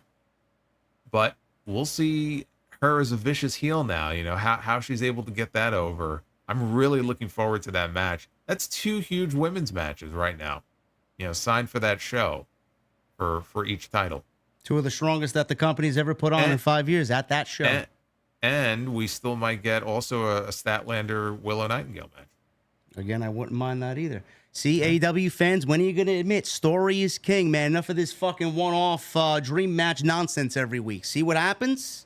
Everybody's raving about your show now because of the stories that they told. One question, Jason. I'm very curious. What do we do with Paige now going into All In? Because I was like you. I wanted Paige and Swerve for the World Championship at All In. Now it's Swerve and Danielson. What is Paige doing at All In now? Maybe getting involved in Danielson and Swerve? I don't know. Brian wins the championship? I could definitely see it. I could see him getting a short run with it. That, though... See, to me, though, that kind of kills the whole Swerve Hangman. It does, because it's all about the championship. Yeah, I mean, it's all about taking the title from him, right? So I hate that because it kills that story, and I actually hope they don't do that. But the thing is, he's so laser focused on getting his hands on Swerve, putting him in any other match doesn't even really make a lot of sense. Like, you're gonna just pivot to a different feud and he's just going to move on from Swerve, or like what are you doing there? So does he have a match on that show? Or if the idea is to get him in the main event at All Out, does he even need a match at All In? It's like Rollins, right? Rollins might be the referee for Punk and McIntyre. We'll see. There's no other obvious match for him. To stick him in anything else would just feel like you're shoehorning him in to a match for the sake of doing it. That would be understandable if there were, Tony Khan going out there giving us 8 matches for All In, but knowing that he's going to give us 16 matches and then not include Adam Page in one of those 16 matches, it's a little hard to believe. Well, he'll wrestle Serpentico then on the buy-in. Yeah, great. Remember, he added the Serpentico match at the last minute against Kyle Fletcher. And we all asked, who is this? Because we needed that 15th match on that show. Yeah, no. Yeah. So he probably will end up in a match, but maybe it's like a multi-man, I don't know, fucking meat madness. I don't know what nonsense they sometimes stick on there, but whatever he does, it's not going to be as meaningful as the match would be if he was wrestling Swerve. So whatever he does, I don't think it's going to be anything significant. I would love to know what happened with Jay White, because apparently he's hurt. And they stripped Bullet Club Gold of the championships too, which I don't understand, because I guess they don't want to do Robinson was right there. Yeah, I mean, they had Christopher Daniels come out and say that, we don't do the Freebird rule here in AEW, but it's like, why not? Like, you still have 3 members of Bullet Club Gold. Why? I mean, just. So does that now mean the titles are not unified? No, I think they're still unified. As far as I know, they're still unified, and I think my guess is they'll probably be held up in a match between the Patriarchy and Bullet Club Gold, unless they add a bunch of other teams like House of Black. But that's my sense, is that they're going to end up on Christian and Nick.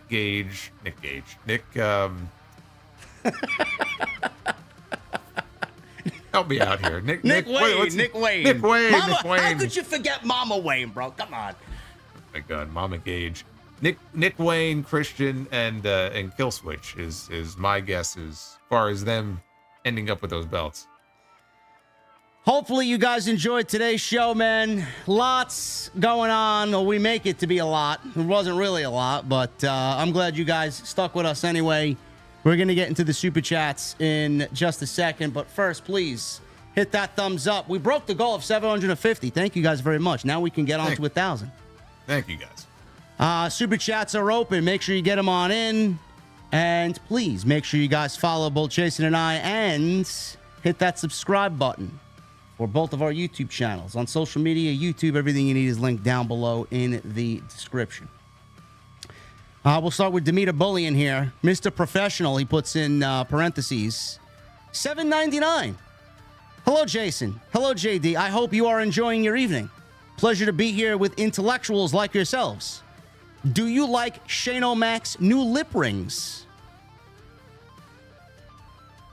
I didn't know that he had lip rings. Me neither. This is the first I'm hearing of this. Me neither. I do not even want to look. I'm imagining he's just joking, because if he had lip rings, I would think that picture would be plastered all over. Yes. And I can't wait for somebody then to take that image and create an AI image of you and me with lip rings as Shane O'Mac. I got to say, man, you make this is not the first time we said this. You make a very good Bret Hart. I do. I've been a Bret Hart and I've been a Shawn Michaels, and it just seems like my face is just seamlessly integrates.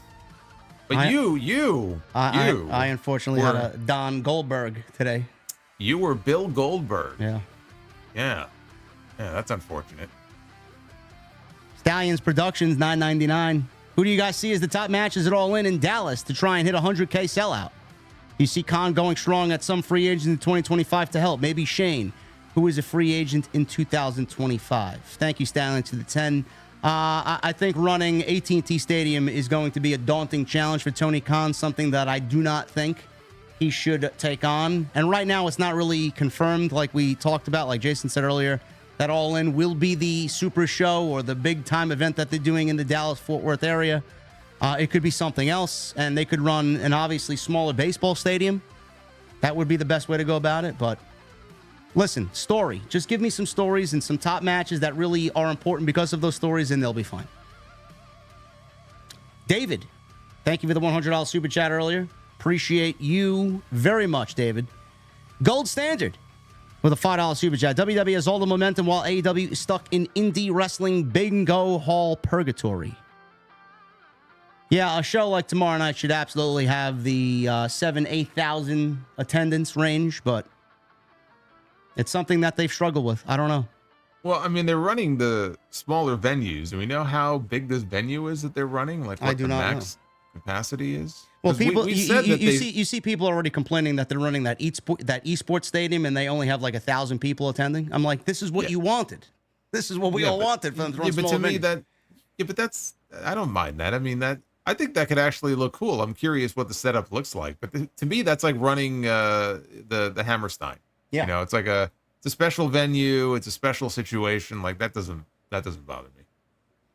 Gold Standard, thank you for the 5, brother. Sidro, $5 super chat. The love triangle between Liv, Dom, and Rhea should turn into a new show after Raw. Call it Raw After Dark. Ha ha ha. I'm going to say get your mind out of the gutter, Sidro. But Liv Morgan is not leaving much to the imagination with her her antics on Monday Night Raw. Corey Williams with the 23 months. I thought Raw was awesome last night. Yes, it was very story-focused. Not much on the wrestling side, but story, yes. Alex with a $5 super chat. Brother JD and Solo, if you were to book a hypothetical Forbidden Door pay-per-view between WWE and TNA, what would your top men's match and women's match be? Interesting. I don't know. Well, I mean, on the women's side, it would be Jordynne Grace representing TNA. And you can't go wrong with like Jordynne Grace and Bianca Belair, Jordynne Grace and Rhea Ripley. I mean, take your pick from one of those two. Yeah, I'd probably go Rhea Ripley. Rhea Ripley? Yeah. For the men, that's a tough one. I mean, are we including anybody? Like, I could put Roman Reigns in a match with somebody? I mean, he didn't say you couldn't. I mean, we know all about like Mike Santana and how good he is. Yeah. And I mean, you take him and put him up against anybody like a Seth Rollins or, you know, someone like that, and it's going to be a really good match. I'm not going to go with like a Nick Nemeth because he was in WWE for so long. It would just feel like a WWE match to me.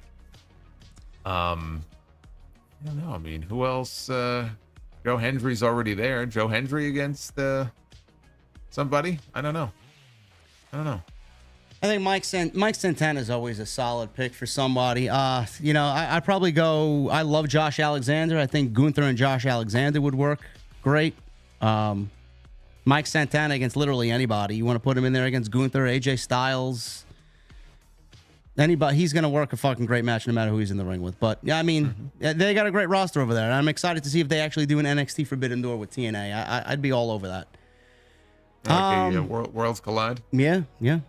Hacky Sack, 89 with the 21 months. Raw was amazing last night. Vaquer versus Rhea down the line is going to be fantastic. You guys are both the best at what you do. IWC for life. Thank you, Hacky Sack. And yes, Vaquer is the new mommy in some circles. Yes. It's going to be great when it does happen. Sidro, 22 months. Much love to the two goats. I'm headed to Vegas Thursday to Monday for some gambling and Street Fighter 6 tournament. Wish me luck. Gonna be hot. What is it? Fucking 120 degrees out there? When I was in Vegas the first time, it was in July, but this is like 12 years ago, and it was like 112 every day, and I think it's worse now, so it might be. Like on the worst day, it might be 120. But hey, remember what they say, it's a dry heat, so it's okay. Yeah, no humidity. David with a $10 super chat. JD, for the TNT shirt that you talked about at the start of the show, announcing a winner for it. If you aren't on Twitter, does that make you ineligible to win? Apologies if I missed something. No, I'll just announce it on the show here. Or if I'll announce it on my end. Ali with a $4.99. Hey, JD, my question is, if Tony D'Angelo gets called up to the main roster, where do you see him going, Raw or SmackDown? I mean, I don't really know. I don't really care, Ali. I would say Is he by himself, or is he coming up with the family? That's a good question. I don't really mind if he goes to either Raw or SmackDown. I just hope that they actually take the gimmick and the character and translate it to the main roster, because a lot of the times something like that gets lost in translation. So he's been doing a great job. He's very solid in the ring. I love the gimmick. It's very stereotypical, but I do think it could work up there. Yeah, they already have Legado is on SmackDown. Bloodline is on SmackDown. Where's the LWO now? LWO is on Raw, right? Yeah. Okay, so they're on Raw. None of it matters, though, because in the draft, everything might get shaken up anyway. Yeah. Eddie Hazard with a $9.99. My t-shirt size is 2XL. Thanks in advance. Wink emoji. OTS for life. Thank you, Eddie. Shirts go up to 4XL, guys. Johnny with a 14 months. JD and Solid Monster, you the best. Thank you, Johnny. Thanks, Johnny. Rusty Wagner with 32 months. Thank you both for all the hard work that you both do. Thank you, Rusty. Jackie Boy with a $2 super chat. Vengeful One by Disturbed would be mine. Oh, meaning theme music. Going back to the theme music discussion. That's a good one. That's a good one. I'd probably... Down with the sickness? Yeah, well, and that's a good one, too. I'd probably go This Is War by Alter Bridge. Major with a $4.99. Why in WWE, every wrestler has boring generic theme music? Music was a big part of why wrestlers got over in the Attitude Era. Very true. But Jim Johnson's one of a kind, so. Mm-hmm. Thomas with a 22 months. Cheers to almost 2 years. TNT has been excellent. Shout out to Solid Monster also. Keep up the great work, guys. Thank you, sir. Aerial Assassin with a $4.99. Seth as ref is cool, but he literally told Punk last week as soon as he announces he's cleared, he'd snap his arm in half again. Why can't he do that as a referee? Well, Adam Pearce is going to tell him to keep his emotions in check, just like he'll tell that to Drew McIntyre and CM Punk, and that's the fun of it. Like, who's going to snap first? The Juliet 316 with a $2 super chat. Hey guys, congrats on getting Dijak for HOG on 9/5. Well, I'm the commissioner, so you should be thanking me. You know, we made the deal happen, and it's gonna be fun to see him. I think he's gonna be showing a lot of people, I think, what he is truly capable of, which I think people have forgotten about because he's kind of been stuck in purgatory for a very long time. So he was one of the first people on my list of people this summer to try to bring over, and Chicago just seemed like the best place to do it. He's looking for some retribution, huh? He is. That's what I've heard. But don't say that to him. He might not like that. No, I know. He probably don't even like me already. Just probably. Like everybody else. Yes, Jason and I will be there in Chicago. Yes. Jackie Boy with a $5 super chat. There was a hint on NXT that JH, Joe Hendry, might join Gallus after they lost to the Rascals. What do you think about that possibly happening? Yeah, I don't think so. Why would he join Gallus? I mean, just say his name. But like, is there a reason why? Like, was there some interaction that he had with them? I have no idea until I go back and watch it. I have no idea. Why? It's very bizarre. It'd be like him joining Legado del Fantasma. Like, what sense does that really make? Chaotic with a $9.99. Hey, JD and Solo, I just watched WrestleMania XL's documentary. Do you guys think that Mania 40 top Mania 17, or does Houston still hold the crown? Keep up the great work, guys. I don't know. The main event was one of the best main events in the history of the company. Yeah. Did it top the overall show? I don't think so. Yeah, I don't think the overall show. No. I wouldn't say that. Black Wolf Inc. with a $10 super chat. Hey fellas, I must say this show has high intensity. Speaking of high intensity, I will be there live. Can't wait for my first House of Glory show ever, and hopefully I'll see you guys there. We will be there in legitimately 10 days. You picked a good one to go to also. That's going to be a hell of a show. We got the AEW World Champion coming in. Hope you swerve when you drive. Yeah. But not to the show. No. You're going to drive. Don't do that. No, you don't want to swerve in Jamaica. You don't want to swerve anywhere in New York. There are cameras all over the place, so don't do that. Fire Panda with 2 months. Screw Bron Breakker. Ilya should be IC champ right now. He robbed us, JD. He robbed us. He did. Ilya's going to be fine, bro. Not worried about Triple H booking Ilya Dragunov. Ali with a $4.99 also. JD, the other thing is, do you think Nikita Lyons is ready for the main roster, or does she still need a lot of training in NXT? Well, she can't stay healthy, Ali. I don't even know if she's still going to have a job by the end of the year. Hope she does. She's a lovely lady, but I don't know. Lots of injuries. Just bad luck. Yeah, I landed on her last night in Be the Booker on my channel, and I accidentally called her Nikita Koloff. I'm not surprised. Which was...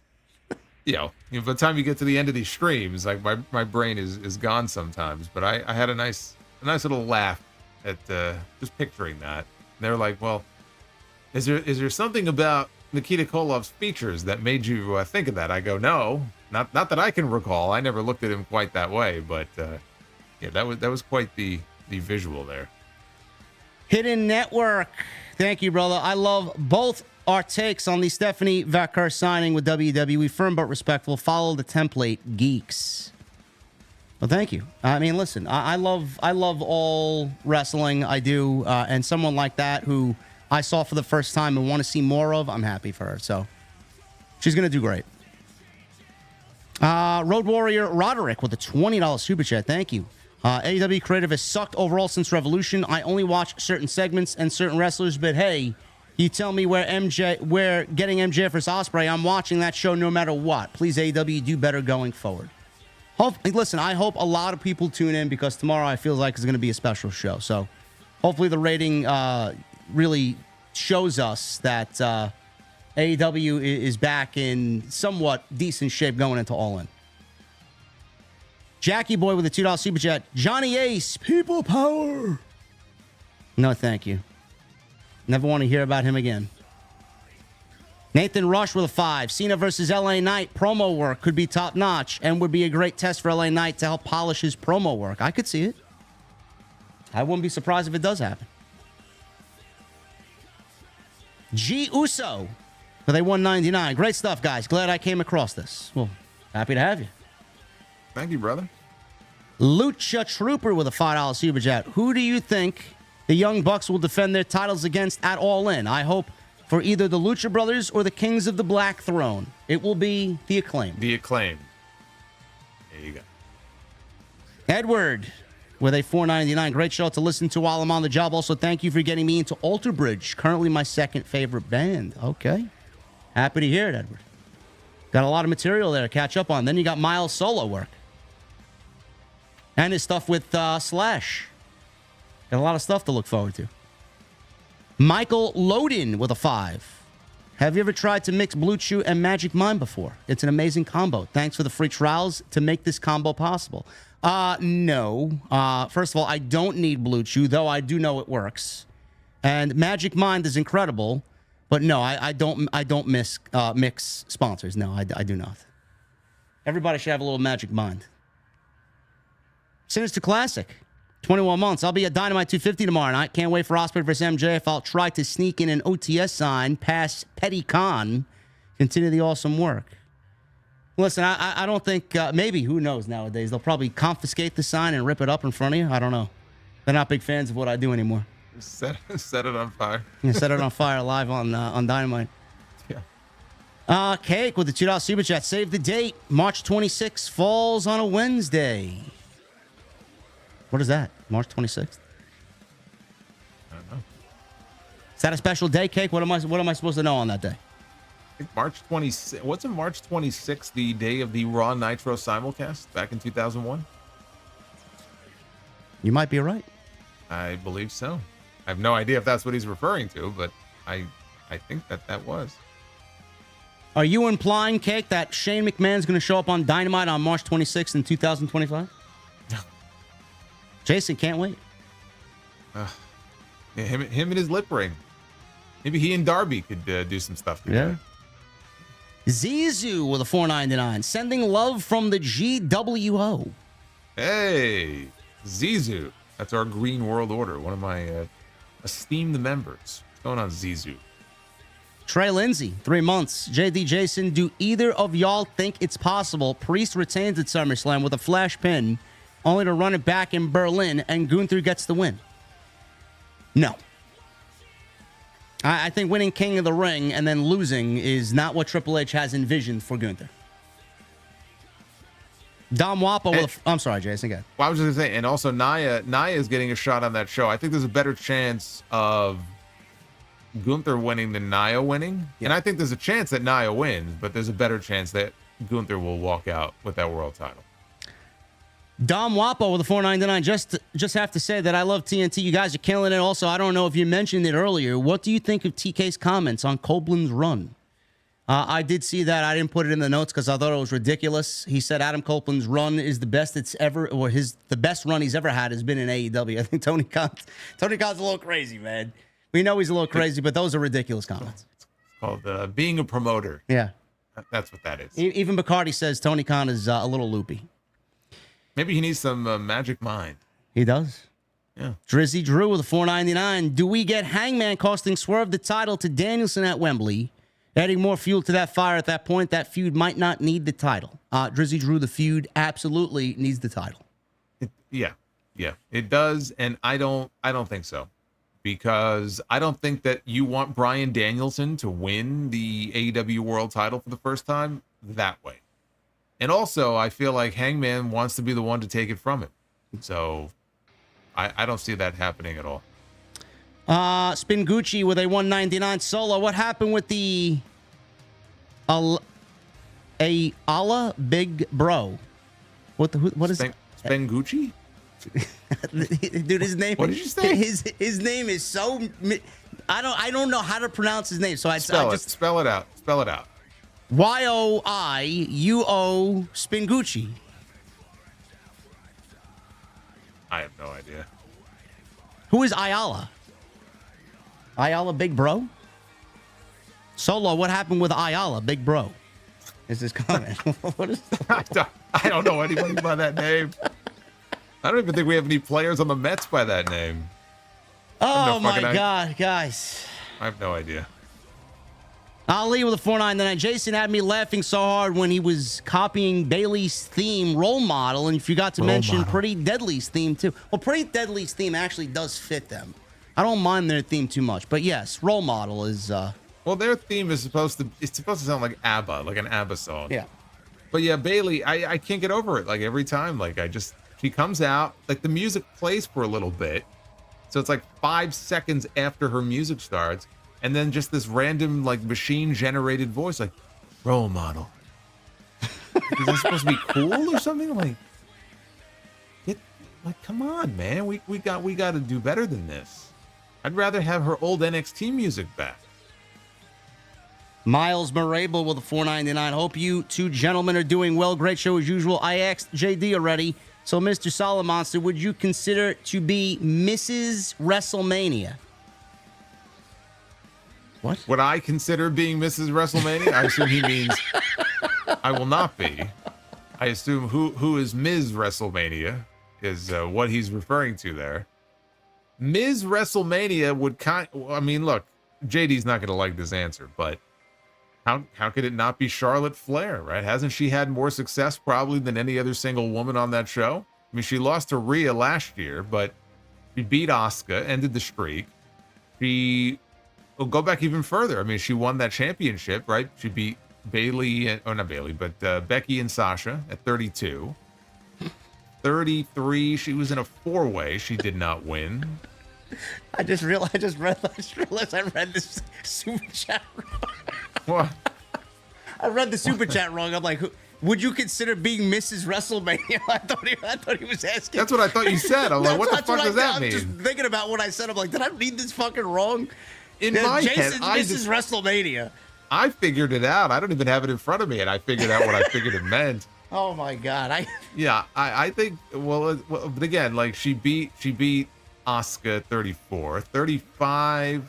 Who did she wrestle? Oh no, she was in the main event. She was in the first women's main event at 35. 36, she beat Rhea in the warehouse.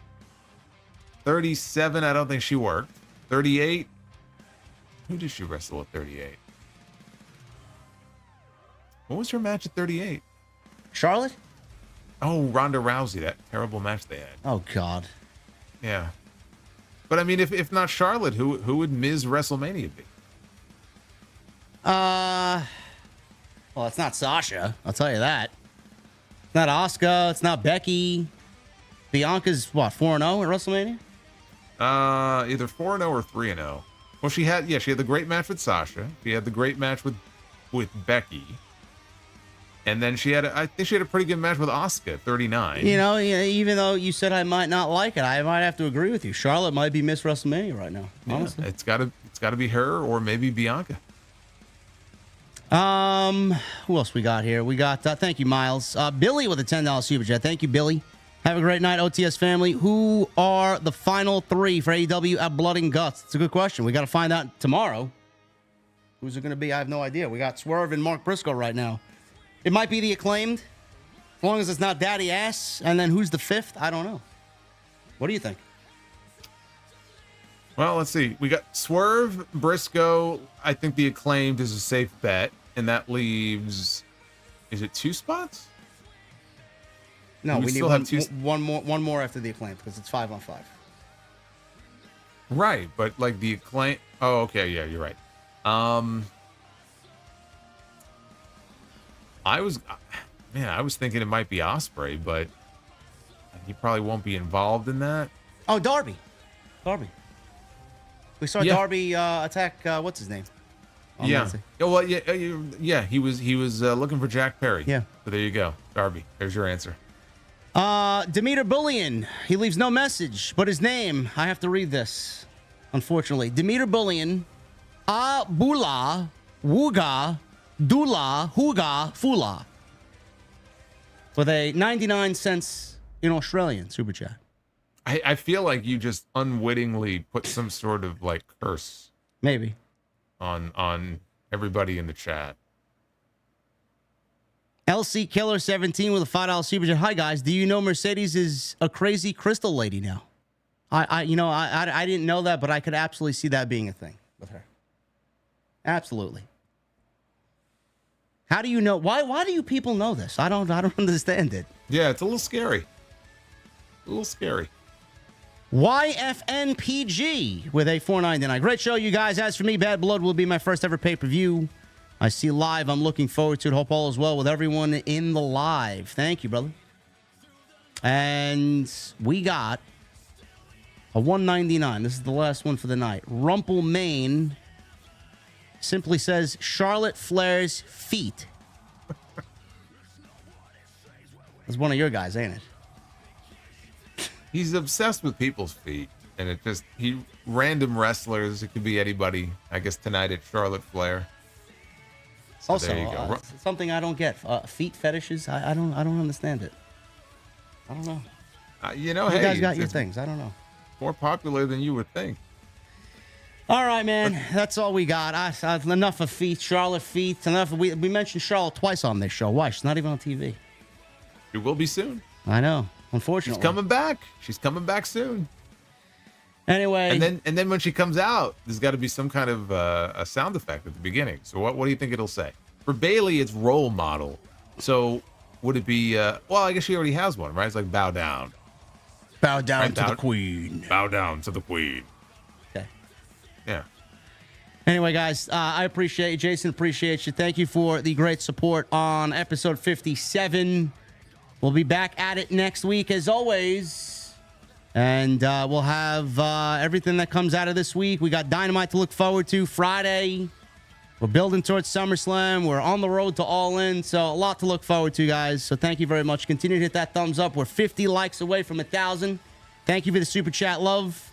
Follow us on social media. Follow us on YouTube. And as always, I will leave the closing with Jason. What do you got? I'm just looking. People are correcting me. It's not bow down to the queen. It's all hail. Oh, how could we forget? I mean, I can't even. I should have my license revoked to be hosting this show. That's it. This is gonna be my last one because apparently I have run afoul of the Charlotte Flair fan. So I just want to correct myself. It is all hail the queen, and that is my parting message. To Charlotte Flair, if she's out there and she's watching, all hail the queen. JD cannot wait for your return to SmackDown. Charlotte Flair watching this show, man. I got a better chance of getting a date with Liv Morgan, man. Get the fuck out of here. Hey, she's single, supposedly. So supposedly. Hey, let me slip into the DM and make everybody jealous. There you go. You're gonna start rumors now. Anyway, guys, thank you very much. We'll see you next week right here for episode 58. Tuesday Night Titans. We'll see you guys later.